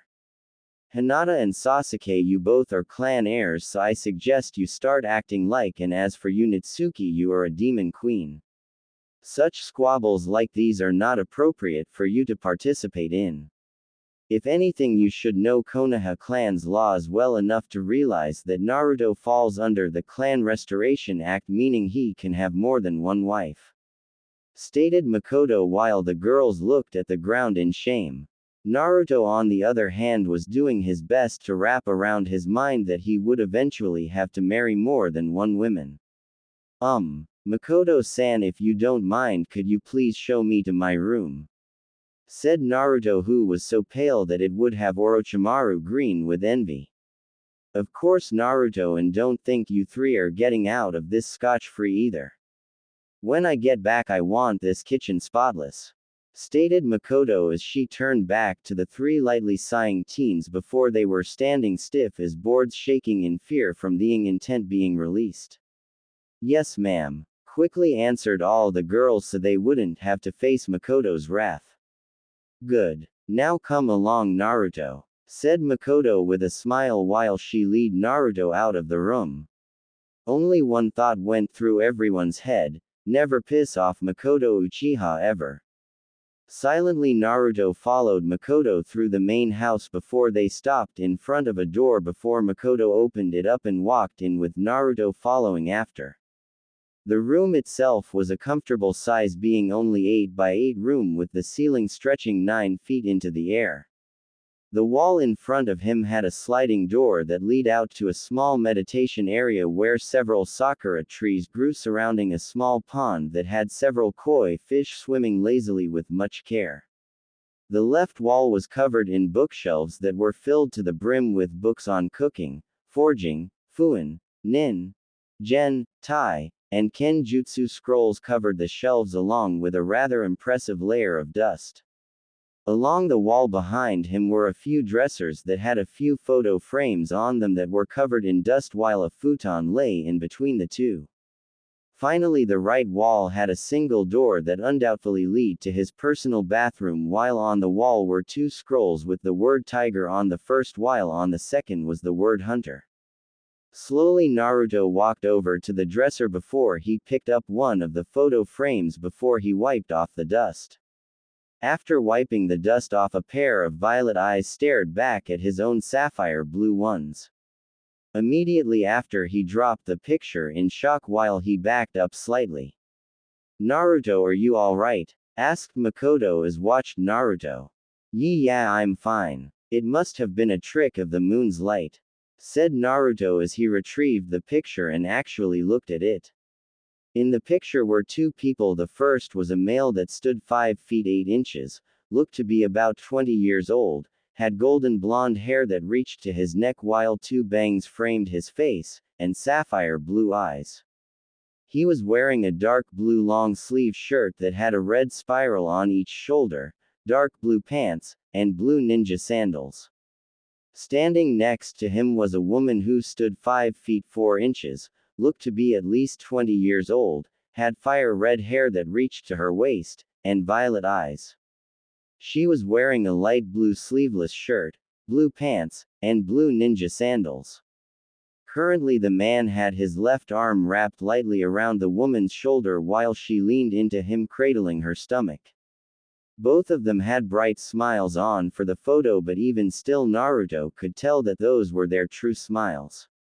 Makoto-san, can you please leave me be for the rest of the night and tell the rest of the girls that I don't want to be disturbed? Asked Naruto as he reset the picture on the dresser before turning to face Makoto only to see that she was gone. Slowly he turned back to the picture with only one thought on his mind. I have to get a C rank and fast, thought Naruto while he pulled out one of his sealing scrolls before he had to cover his nose. But a shower first, said Naruto as he grabbed his scroll that contained his clothes and entered the bathroom. With the girls. Currently all the girls were busy rinsing, washing, and drying all the dishes used after they had finished cleaning the table and wiped it down. Man, I can't believe that we just got into an argument over a guy, stated Sasuke as she rinsed off the dishes before she passed them on to Hinata. I know, I never thought there would be a day that it would happen. Why don't we make a promise to one another? No matter who Naruto chooses and who gets to claim him first in bed, that we'll still be friends, said Hinata to Sasuke, who started to ponder over it before she nodded her head in a positive manner. It seems that you forgot something though. Naruto needs to marry at least 4 women or else the Honorable Council of Konoha will choose his wives. I can already tell you they will choose girls that are under their control like that Waruno bitch to marry him. I can already tell you this much: Naruto has had his eyes on the both of you ever since the first day of the academy. So don't be too surprised if he chooses one, if not both of you, to be one of his wives, said Natsuki while she spit the word honorable out with so much venom that it nearly melted through the pan she was drying. What do you mean he has had his eyes on the two of us since the first day at the academy? Asked Hinata as she looked at Natsuki out of the corner of her eye. On the first day of school you two were the only ones to ever approach him and talk to him. Hinata, you offered him some of your own lunch during lunch, and Sasuke, you were willing to push him to do better than his own limitations. Plus he also knew that you were a girl, helps, said Natsuki with a smirk on her face while Sasuke's mouth hung open lightly. Oh, how did he know? Asked Sasuke as she paused in her work. It's your smell. All females, including demon women, constantly release pheromones once they hit puberty. The only difference in between male pheromones and female pheromones is their scent and the time that they are released. During a female's period or heat, as we demons call it, we are constantly releasing pheromones to attract a strong male. Once a male usually smells the pheromones, they will begin to release their own in attempts to beckon the female to mate with them. Although the release of a male's pheromones is completely psychological, so to put it in simpler terms, a male's mind releases them upon smelling a female in heat. At the first day of school, Sasuke, you were going through your first period and were unknowingly releasing pheromones, and Naruto caught a whiff. Luckily for you, I had trained Naruto enough by then to the point that I can even release a minuscule amount of my own pheromones. If I hadn't, well, let's just say you wouldn't be human and Iruka would have been nearly cleaved in half for trying to stop Naruto, said Natsuki while both Hinata and Sasuke blushed a deep crimson, causing Natsuki to laugh lightly while Makoto walked back into the room. You know, I could have sworn that when I left I told you three that I wanted this room to be spotless, said Makoto with her voice filled with anger, causing all 3 girls to freeze and turn around slowly so they were facing Makoto. Silently Makoto continued to glare at the 3 of them, causing them to squirm underneath her gaze. Go get some sleep, I'll take care of whatever remains, said Makoto as she released a sigh while the girls quickly disappeared.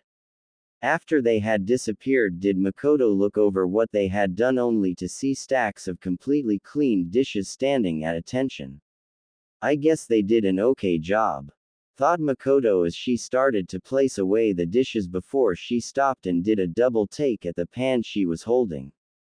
Right dead center in the pan was a hole. Faintly Makoto could feel her eye begin to twitch before she sighed and tossed it out the window and heard a clang while she smirked. That'll teach that little pervert, and if it doesn't, started thinking Makoto while dark evil things began to float into her mind along with a dark low chuckle from deep within her mind. With Naruto. Calmly Naruto walked out of the bathroom wearing a simple light blue kimono on before he walked out to the small garden. He then released a sigh while he looked up into the night sky and stared at the moon before he sat in a meditation position and closed his eyes, allowing the moon's light to cover him. What am I going to do? I already know that I fall under the clan restoration law, meaning I can have several wives if I wished it. I know that I'll need at least 4 unless I want the council to pick them, and that is a disaster waiting to happen. I also know I have feelings for both Hinata and Sasuke, but I don't know if it's love. It may just be a simple crush, but they also understand me. Hinata had a seal placed on her without her choice, just like me, and Sasuke has lost just about everything except for her mother, plus we are the last of our clans. Then there's Natsuki. She is a demon queen who has fallen for me, even if she tries to hide it, but I can clearly see it in her eyes. I just don't know. Am I not making a move because I'm afraid to lose everything again? Is it because somewhere in my heart I know that Mitsumi is still alive, or is it because I'm worried about what Mitsumi would think of me? God, this is so frustrating and troublesome, thought Naruto as he evened out his breath. Plus today was taxing on my mind too. Showing one of my worst memories to not only my teammates, Iruka, and myself has taken its toll, but even still I feel as if I'm forgetting to do something. Thought Naruto once more before he reopened his eyes and stretched. Back at Naruto's old home. Currently Kakashi was still stuck to the wall, breathing heavily since he screamed his throat raw, hoping to attract someone to help him. Although it seems that Kami had some form of grudge against him since no one ever entered after his team left. Slowly a sigh left his lips before he heard the sound of a floorboard squeaking. Acting quickly, Kakashi attempted to grab a kunai only to curse under his breath as he remembered that he was stuck to a wall. Instead he quickly scanned the room and couldn't notice anything different and allowed his body to relax before he heard it again only from his left. Quickly Kakashi turned towards the noise only to catch sight of a piece of clothing as it disappeared. Genjutsu, thought Kakashi as he allowed for his mind to calm down and felt for his chakra. The second he was able to feel his chakra, he immediately released a small, short, concentrated burst, causing the room to waver slightly before it shattered, revealing woman standing before Kakashi. The female standing before him stood 5 feet 10 inches, looked to be at least 30 years old, had short dark brown hair, light brown eyes, and wore her headband around her forehead. She was currently wearing a light earth brown kimono top that hugged her body lightly, showing that she was at least a C cup, black ninja pants with a kunai and shuriken holder on her left leg, and black ninja sandals. On her cheeks she had purple triangles that faced downward, similar to fangs and large canines. I am impossible, Rin, asked Kakashi in shock while he rapidly blinked his eyes, thinking that it wasn't real. Hello Kakashi, said Rin as she approached him before she lightly placed her hand on the side of his face. But you're dead. I saw you die, shouted Kakashi in hysteria while tears freely fell from his single eye.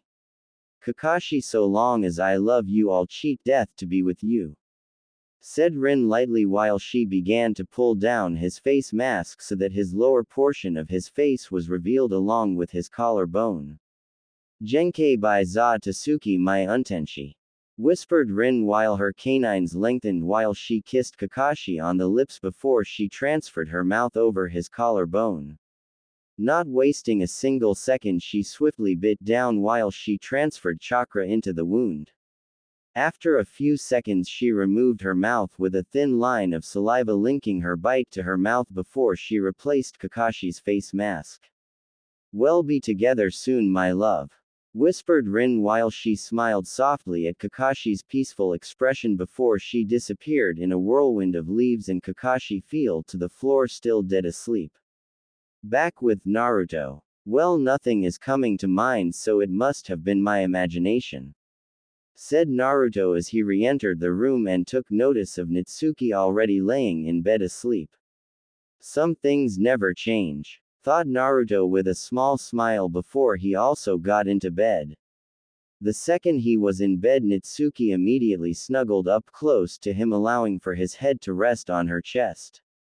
"Good night, Natsuki-chan," whispered Naruto as he fell into a deep and dreamless sleep. The next day, with painfully slow movements, the sun ascended into the early morning sky, allowing for it to shine onto the world, or more precisely directly onto one person's face. Slowly the person groaned in complaint before he turned and pressed his face further into his pillow, causing it to giggle lightly. "Wait a second, pillows don't giggle," thought Naruto as he reluctantly opened his eyes only to have to shut them before he squinted and made out a shadow hanging over him.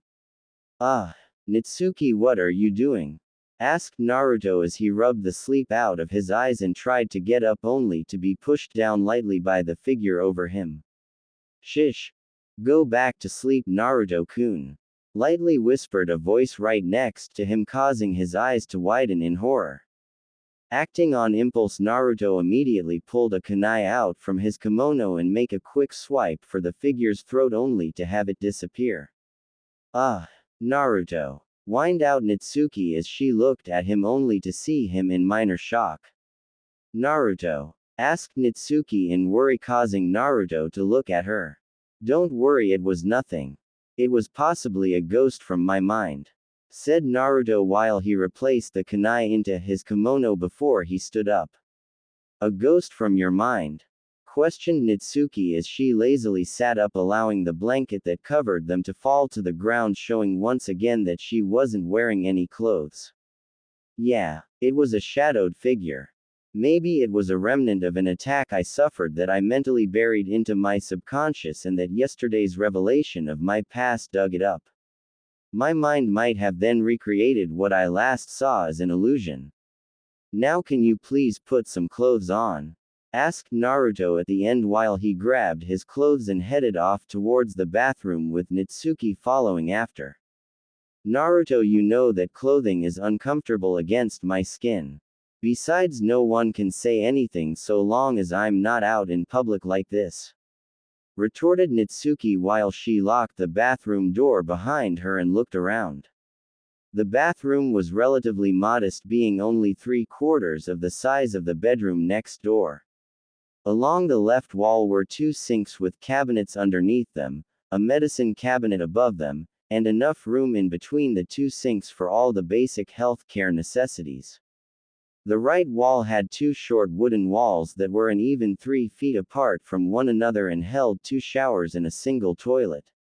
Along the south wall were several cabinets that contained only Kami knows what. In the center of the room was a large square indent in the stone that held spring water. Surrounding the small spring were several seals that ran along the spring's edge. Even from the distance that they stood, Natsuki was able to tell that most of the seals were designed to clean the spring after every use, control the temperature of the water, regulate how quickly the water heated, keep the water at a constant level so it would never overflow or be underfilled, and a few contained wash clothes along with some soap. "It makes no difference, especially with perverts like Kiba and old man Hokage out there," said Naruto while he removed his kimono while he walked over to the spring and tapped a few of the seals, causing them to glow a faint blue. Not a moment later, the spring slowly began to heat up while steam gently rose up from the surface just as Naruto stepped in. He then proceeded to walk towards the farther end before he slowly relaxed into the water and sat on a stone outcropping that was under the water, and allowing the water to rise up to his chest. Slowly he closed his eyes before he opened them a bit, only to see Natsuki still standing in the same place. "Are you going to join me or stand there all day like a fish out of water?" asked Naruto, which caused Natsuki to turn her attention towards Naruto. Slowly a grin spread across her face, causing Naruto to look at her questioningly, only to brush it off as a girl thing. "Of course I'll be joining you. Besides, I can't have you drown yourself," said Nitsuki with a smirk while Naruto just shook his head at her lame joke. "Ah, women," whispered Naruto while Nitsuki joined him in the spring and hit him for his earlier comment. She then proceeded to sit beside him while she relaxed into the water and released a groan of contentment as the warm water loosened up her muscles. "Nitsuki, can you train Sasuke in how to properly use the Sharingan?"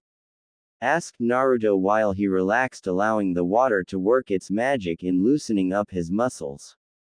"I don't see why not, but she won't be able to use it to the full potential unless she's a Hanyu or a full demon," stated Nitsuki while Naruto nodded in response before he placed his hands over a seal.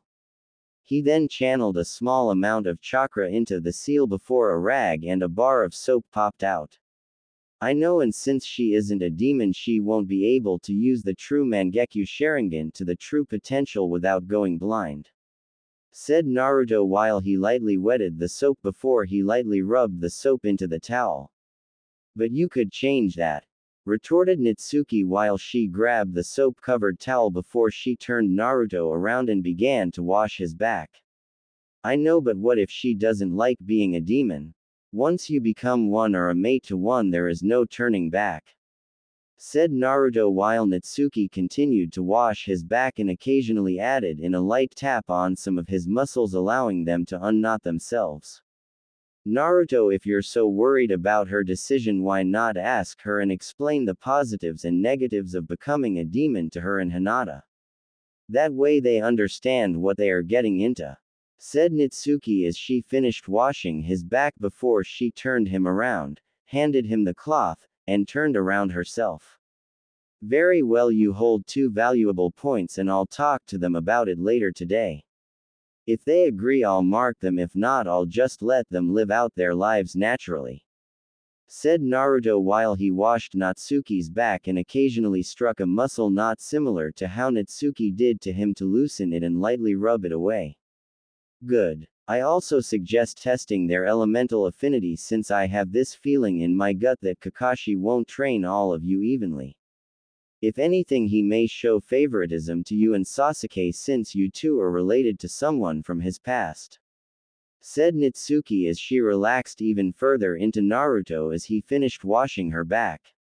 Silently they sat there content with one another before a knock on the bathroom door ruined the moment. "Coming," shouted Sukune as he removed Nitsuki from him and set her down next to him before he got up. He then proceeded to walk towards the door while he replaced the kimono that he was wearing earlier back on and wrapped it around his body like a robe. After making certain that it wouldn't fall off his body, he unlocked the door. Standing on the other side of the door were both Sasuke and Hinata, wearing kimonos while holding a towel in their arms. Hinata's kimono was a light purple color with a white moon on the center.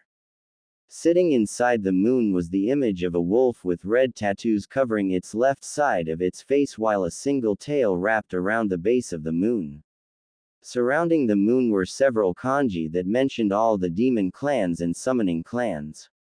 Sasuke's kimono was a dark blue color with a black sun on the front, while the Uchiha symbol was imprinted on the back.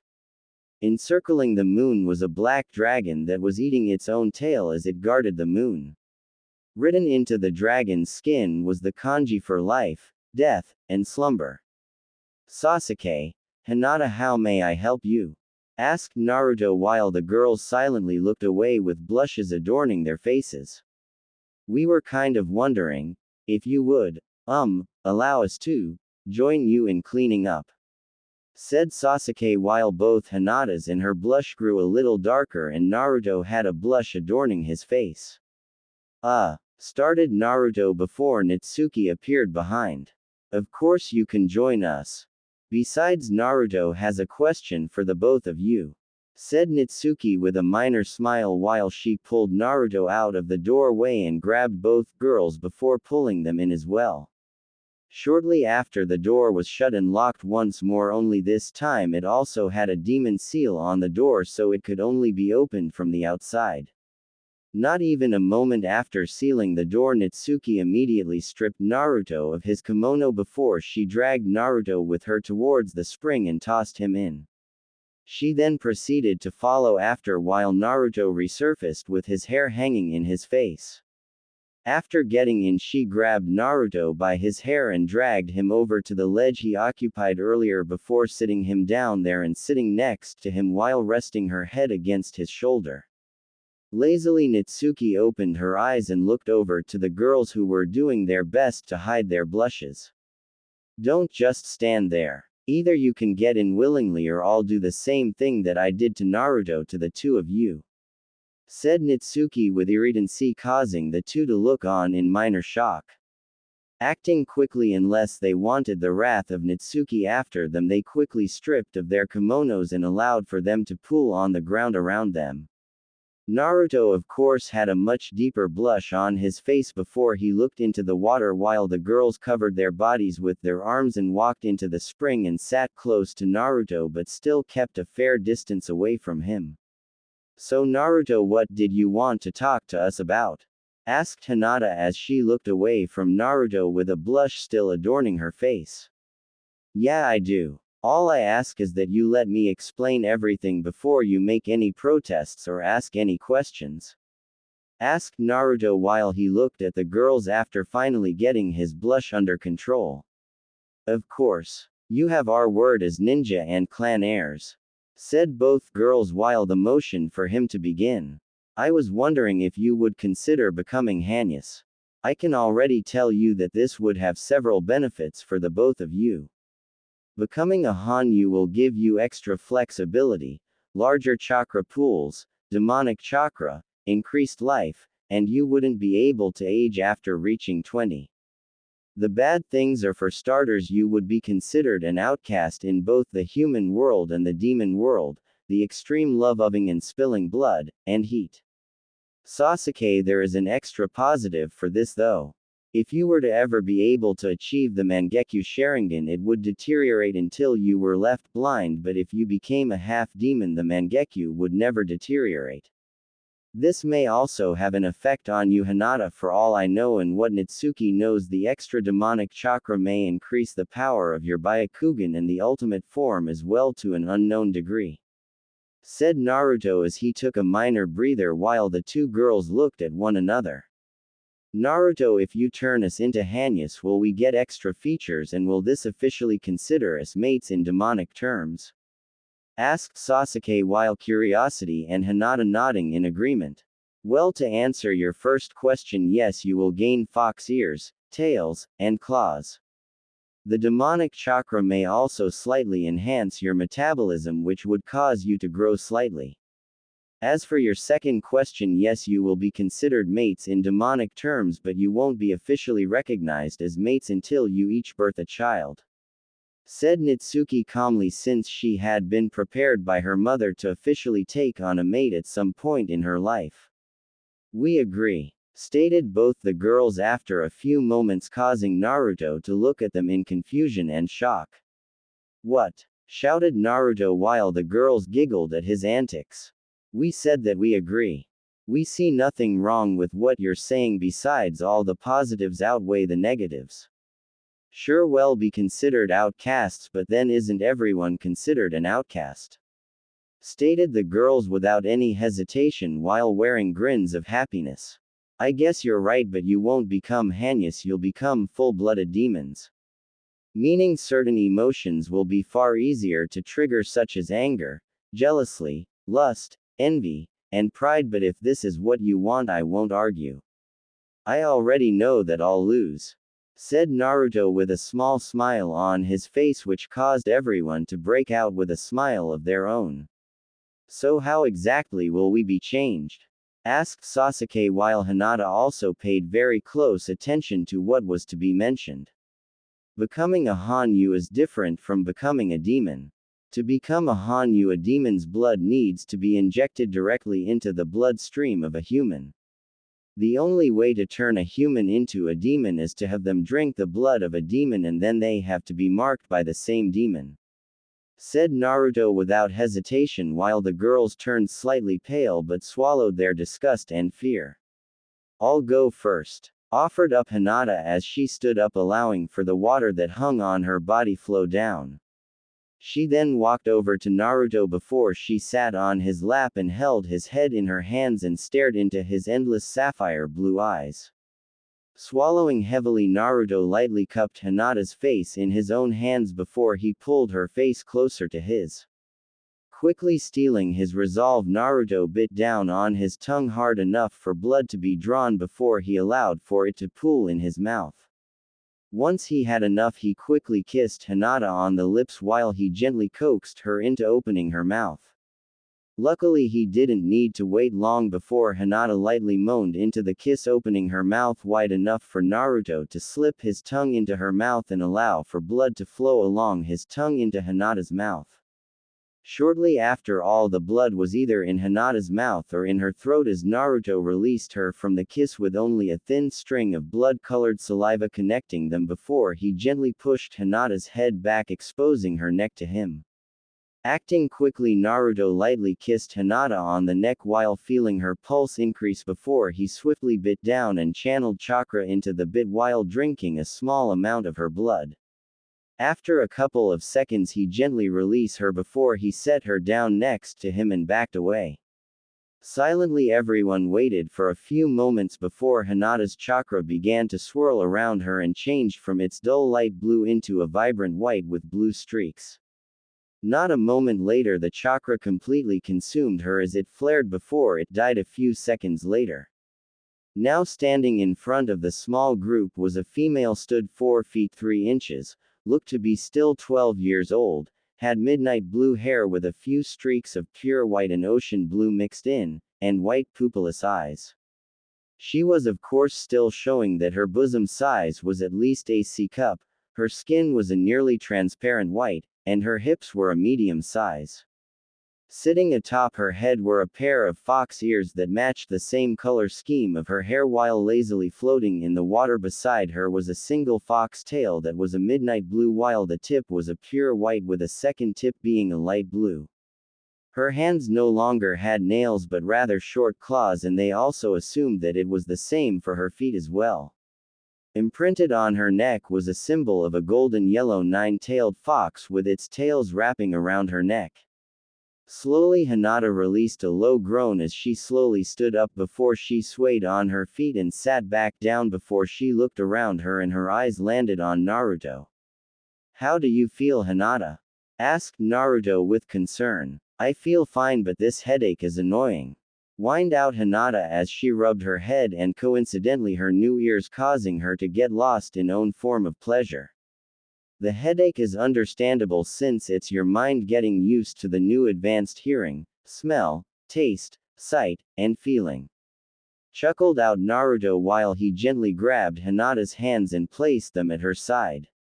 "I'm also going to tell you this now: your chakra control has shot itself straight to hell. You will have to redo all the chakra control exercises you have learned and do them for at least 6 months if you want to be able to control your chakra to the same degree that you were able to do when you were human," said Naruto once more as he let Hinata go while she pouted at the thought of redoing all her chakra control exercises. "Sasuke, are you ready?" asked Naruto as he turned towards her. "Yeah," stated Sasuke with determination as she scooted closer to Naruto and took his face into her own hands, and Naruto in turn cupped her own face. Acting on impulse, Sasuke immediately crashed her own lips onto Naruto's, causing him to open his own eyes in shock before both their bodies relaxed into the kiss. Hesitantly, Sasuke ran her tongue along the bottom of Naruto's lip, causing him to moan lightly and granting Sasuke access. With sloppy movements, Sasuke allowed for her tongue to explore Naruto's mouth before she gently coaxed him into her own mouth and allowed for him to explore. Just as he was about to pull out, Sasuke bit down onto his tongue, causing it to bleed into her and coat not only her mouth but Naruto's tongue as well. After she felt she had a significant amount of Naruto's blood, she released him with only a thin string of bloody saliva linking them. Not a second after she released him, Naruto had immediately started to assault her bare neck with light passes of his tongue before he lingered on a pulse point and bit down and channeled his demonic chakra into her while drinking a small amount of her blood. Shortly after, he gently released her before she was consumed in a deep blue flame with small red spots mixed in before it died down. Now standing before the group was a young female that was also no older than 12 years of age, had black hair with blue streaks running through it that reached to her mid-back in red tips.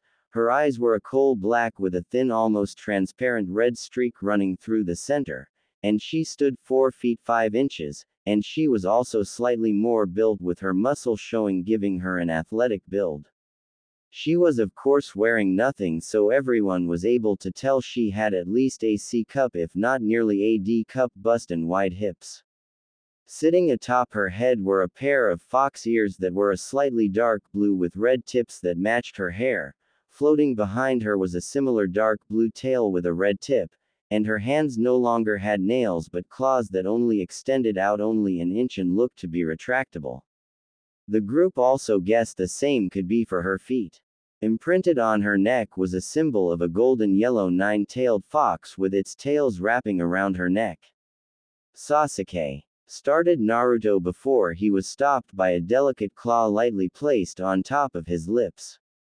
I'm alright, Naruto. Unlike Hinata, I've continuously channeled chakra into some of my senses so that I was prepared to run away from the hordes of hormone-driven fan girls that I once had, said Sasuke before she removed her finger from Naruto's lips and lightly kissed him before she released him. Not a moment after she released him, he was turned around before his lips were once again assaulted, only this time by Hinata. Almost delicately, Hinata gripped her hands in his hair while she made gentle passes with her tongue on his lips before he opened his mouth and Hinata inserted her tongue into his own mouth. She then proceeded to explore his mouth and at the same time was able to coax his own tongue into her mouth.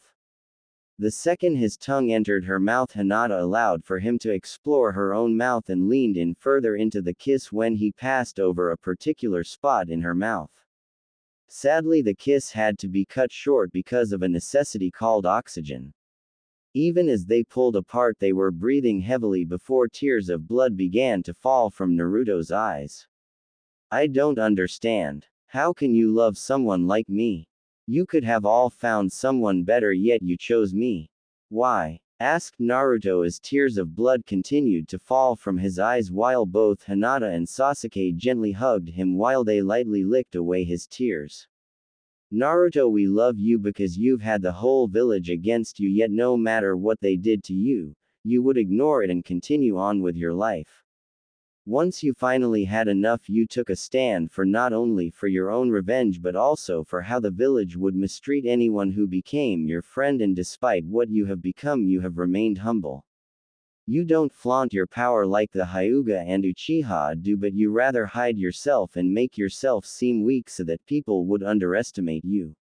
Even now you hide your true power and are humble, something not even the village will understand, said both Hinata and Sasuke without hesitation while Natsuki just hugged Naruto from behind.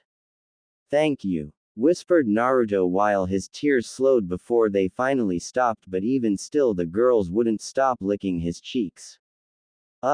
Girls have stopped crying, so you don't need to continue licking my face, said Naruto while the girls gave him one last lick before they just curled up into Naruto and rubbed their heads into his chest.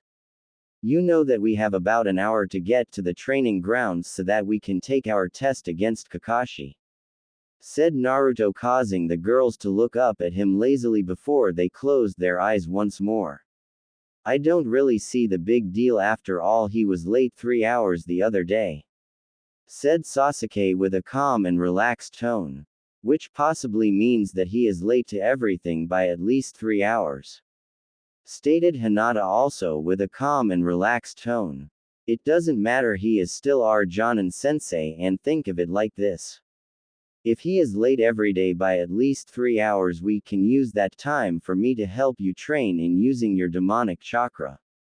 Although I think I forgot to mention something when I mentioned the changes you would undergo," said Naruto with a thoughtful expression while the girl's eyes twinkled with joy at the thought of training with Naruto. "Oh well, I guess it was nothing," said Naruto before he was yanked out of the spring by two extremely happy girls. He was then thrown in front of the sink while the girls quickly brushed, flossed, and rinsed their mouths before they left the room in a burst of speed, completely ignoring the door and running through it. Naruto of course stood there looking the two holes in his door before he just hung his head in defeat, and Natsuki laughed at him. "What Kami did I piss off to have this happen to me?" moaned out Naruto as he brushed his own teeth at a normal rate, flossed, and rinsed as well before walking through the literal hole in the wall. 5 minutes later, slowly Naruto walked towards the dining room with Natsuki beside him. Naruto was wearing a skin-tight black t-shirt with a black vest over the top, black ninja pants that were wrapped off with medical tape on the bottom, black ninja sandals, and he had two kunai and shuriken pouches on each leg. On the back of the vest was the typical Uzumaki spiral design, but surrounding it were 9 tails, 3 which were a golden color while the rest were a deep crimson. He was also carrying a scroll on his back that was a deep crimson and had a golden border. Natsuki was also wearing a skin-tight shirt, only hers was a dark crimson nearly bordering on black color. On top of the shirt was a dark crimson vest, dark crimson ninja pants that were wrapped off with a crimson-colored medical tape at the bottom, crimson ninja sandals, and she had 2 senbon pouches and a sword strapped to her back. The vest had the same design as Naruto's. The sword on the other hand was resting gently against her back with the help of chakra. The sword's hilt was designed to be a 9-tailed fox with the blade coming out of the mouth, and the blade itself shone like new, making it seem as if blood never touched it. "Natsuki, you never officially answered why you like me, care to explain?" asked Naruto as he slowed his steps a bit while Natsuki also slowed and looked at the ground almost in shame. "Naruto, you by all rights should be dead if not emotionally broken, yet here you are still standing and growing stronger. No demon half or full-blooded could ever go through what you have. If any did, they would commit suicide to escape the pain. I know you tried a few times before meeting Mutsume only to have them fail, but even that didn't stop you. You realized that it wasn't your time or someone else cared enough to stop you. Even now, with the power to obliterate this village, you chose not to because this is your home no matter what they put you through," said Natsuki as she stopped a few sentences in and Naruto kept walking before he stopped as well. "Certainly there must have been better suitors waiting for you back home," said Naruto as he looked back at Natsuki. "Naruto, most demonic suitors flaunt their own power and drag whatever star-struck fan girl into bed. Hell, most demonic men cheat on their own wife. The only time that a man wouldn't is if he has multiple mates. You would on the other hand remain loyal only to those who you decided deserved to become one of your mates. That's why I chose you," said Natsuki as she remained rooted to the spot she stopped in, looking at the ground. "Guess that is true. I would only be loyal to those who were my mates," said Naruto with a smile while he walked up to Natsuki. Once he was in front of her, he gently grabbed her chin and forced her to look at his lightly smiling face before he gently kissed her. It of course didn't last long before he removed himself and swiftly bit down on her left cheek and channeled chakra into the bite. Shortly after, he released her while a tattoo of a golden kitsune sat on her cheek while its tails gently waved behind it and wrapped around her left eye socket. "Come on, let's go get some breakfast. I'm suddenly hungry for Ichiraku ramen," said Naruto with a small smile while he grabbed her hand, and somehow both Hinata and Sasuke's, who were wearing the same clothing as the other day, hands as they ran by the two. Quickly Naruto ran through the village, completely dodging villagers or tripping the council members if he came across them before he stopped in front of a small stand with a few pieces of cloth running over the entrance that said, "Ichiraku." Salivating with minor delight, Naruto immediately walked in while three girls were left outside, two in confusion, and the other just laughing at Naruto's antics. Come on. If we don't hurry, Naruto will possibly eat the stand out of food before we can even have any, said Natsuki as she entered the stand with Hinata and Sasuke following after. Upon entering the stand, they were met with the sight of Naruto sitting in one of the 6 barstools and talking happily with a female. Slowly both Hinata and Sasuke narrowed their eyes dangerously as they stalked up to Naruto before they were stopped by Natsuki grabbing their shoulders. They of course turned their attention to her along with their glare before it completely dissipated from Natsuki's own glare. Don't attack her. She is more of a sister figure to Naruto and the daughter to Tsuki, whispered Natsuki quickly before she released them and took the seat to the left of Naruto and looked over the older teen. The teen stood 5 feet 2 inches, looked to be 17 years old, had dark brown hair that hung to the middle of her back and was restrained by a light cream-colored bandana, and light brown eyes. She was wearing a light cream-colored kimono top with a light cream-colored skirt that reached to her knees, while on top of that was a white apron. "Wanna flip a coin?" asked Sasuke while Hinata just nodded her head in a positive fashion. Calmly Sasuke pulled a coin out of her pocket and tossed it into the air. With bated breath both girls watched the coin before it fell back to the ground and landed perfectly straight up. "Sasuke, what are the possibilities of this happening?" asked Hinata as she picked up the coin and weighed it in her hand for any weight disturbances. "I have no clue, but if you want you can sit next to him, but in return I get to sit next to him next time," offered Sasuke, which Hinata agreed to without hesitation before she jumped into the last seat next to Naruto while Sasuke just took the seat next to Hinata. "My Naruto, you sure have been busy. It makes me really sad though. You'll be going off on missions, meaning you won't be able to visit me as much as you once did," said the female while she gave Naruto the puppy pout. "Ayame ne-chan, you know I could never forget about you," said Naruto with a light laugh while he gently patted Ayame's head, causing her to pout further. "Ayame, stop tormenting the poor boy and take his order already," shouted a voice before another person walked out of the back of the stand.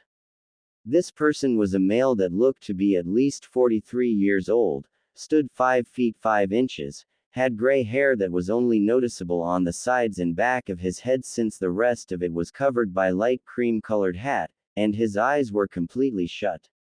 He was also wearing a cream kimono top with matching cream pants, while on top of the kimono was a light blue apron. "But Dad, Naruto hasn't been here in so long," whined Ayame while she turned the puppy pout onto her own father. "Then you should ask him what he wants along with his guests, then ask him how he has been," said the older man while he smirked at his daughter, who looked back to see both Hinata and Sasuke with their extra features showing. "What are you two doing? You can't just walk around the village like that," hissed out Ayame as she quickly pulled both girls over the counter. "What do you mean we can't walk around the village like this?" asked both girls with restrained anger while the fur on their tails stood stock straight. "What she means is you can't have your extra features showing. It's okay for when you're in a private setting, but out in public it's a death sentence waiting to happen," explained the older man while he quickly slapped a seal onto their foreheads. Shortly after applying the seals, both girls' fox tails and eats disappeared in a minor wave. "Oh, we didn't know," said both girls as they looked at the ground depressed. "Don't beat yourselves up. I should have taught you a simple illusion that all demons use to hide themselves in the human world. Sadly, my hunger and slight overexposed to love somewhat fried my brain. For now you'll need to wear those seals until I can teach you the illusion. For now just get back over here so we can eat," said Naruto with anger directed at himself while the girls nodded in response and rejoined Naruto and Natsuki. "Well, now then, what will you all be having?" asked Ayame with a chipper tone in hopes of lightening the dreary mood. I'll have 3 large bowls of your vegetable ramen, said Naruto with a minor scowl, but it was outshone by his enthusiasm for being able to have ramen. I'll have a large bowl of beef, chicken, and vegetable combination ramen if you don't mind, said Natsuki with a smile. I'll have a large miso ramen, said Hinata shyly while she lightly looked at the counter. I'll have the same as Natsuki if you don't mind, said Sasuke while Ayame wrote down their orders before handing them off towards her father. Ayame, how did your father know how to hide our extra features? Asked Hinata in hopes of creating a form of conversation. Well, as you know, my father and I are about the only family that Naruto has other than the Hokage, and as such we are informed of certain things by Naruto. My father was actually at one point in Anbu and was a seal apprentice before he retired, married my mother and had me. Back before Naruto could even hide his features, Natsuki was required to hide them with a genjutsu, especially since Naruto didn't have the proper control. One day my father asked Natsuki if it was possible to create a seal that could hide the extra features up until either his chakra destroyed the seal or he could cast the genjutsu without any help. I'm not going to bore you with the details, but basically it took them at least nearly a whole month just to draw out the seal and be certain that nothing was missing. Then it took another whole month for the Hokage to go over the seal and fix or add anything that he felt was necessary, and finally it only took a week to prepare for the sealing. After that, father began to create a smaller paper seal that once applied it would immediately blend into the skin tone of the person and would only disintegrate once the genjutsu was mastered to the point that anyone could hold it up even in combat situations, stated Ayame while both Tsuki and Natsuki lightly blushed from the comments. Ayame, stop chatting and get these ramen to our customers, stated the old man from the kitchen while he balanced 4 bowls in his arms. Of course, father, said Ayame as she quickly grabbed 2 of the bowls and set them down in front of Naruto while the older man set the other 2 bowls down in front of Natsuki and Sasuke before he returned to the kitchen and exited with another 2 bowls. Quickly he set the one more bowl down in front of Naruto and the other in front of Hinata before he backed away while everyone grabbed a pair of chopsticks. Itadakimasu, said everyone before they dug in before both Hinata and Sasuke had to stop halfway through their own bowls to see that Naruto was already on his second. Slowly they gulped down their current mouthful and watched Naruto in fascination and morbid curiosity as Naruto stuffed nearly half the bowl of noodles into his mouth. Silently they looked back to their bowls and just ate at a similar pace, only slightly more dignified. Thanks for the ramen, old man and Ayame ne-chan, said Naruto while both Hinata and Sasuke just started to drink the broth before they set their bowls down onto the counter with a gentle clink. No problem, Naruto just promised to come by more often and tell us about what is going on, said Ayame as she picked up his 3 bowls, Natsuki's, Hinata's, and Sasuke's bowl before she shoved them off to her father, who just so happened to walk out from the back door.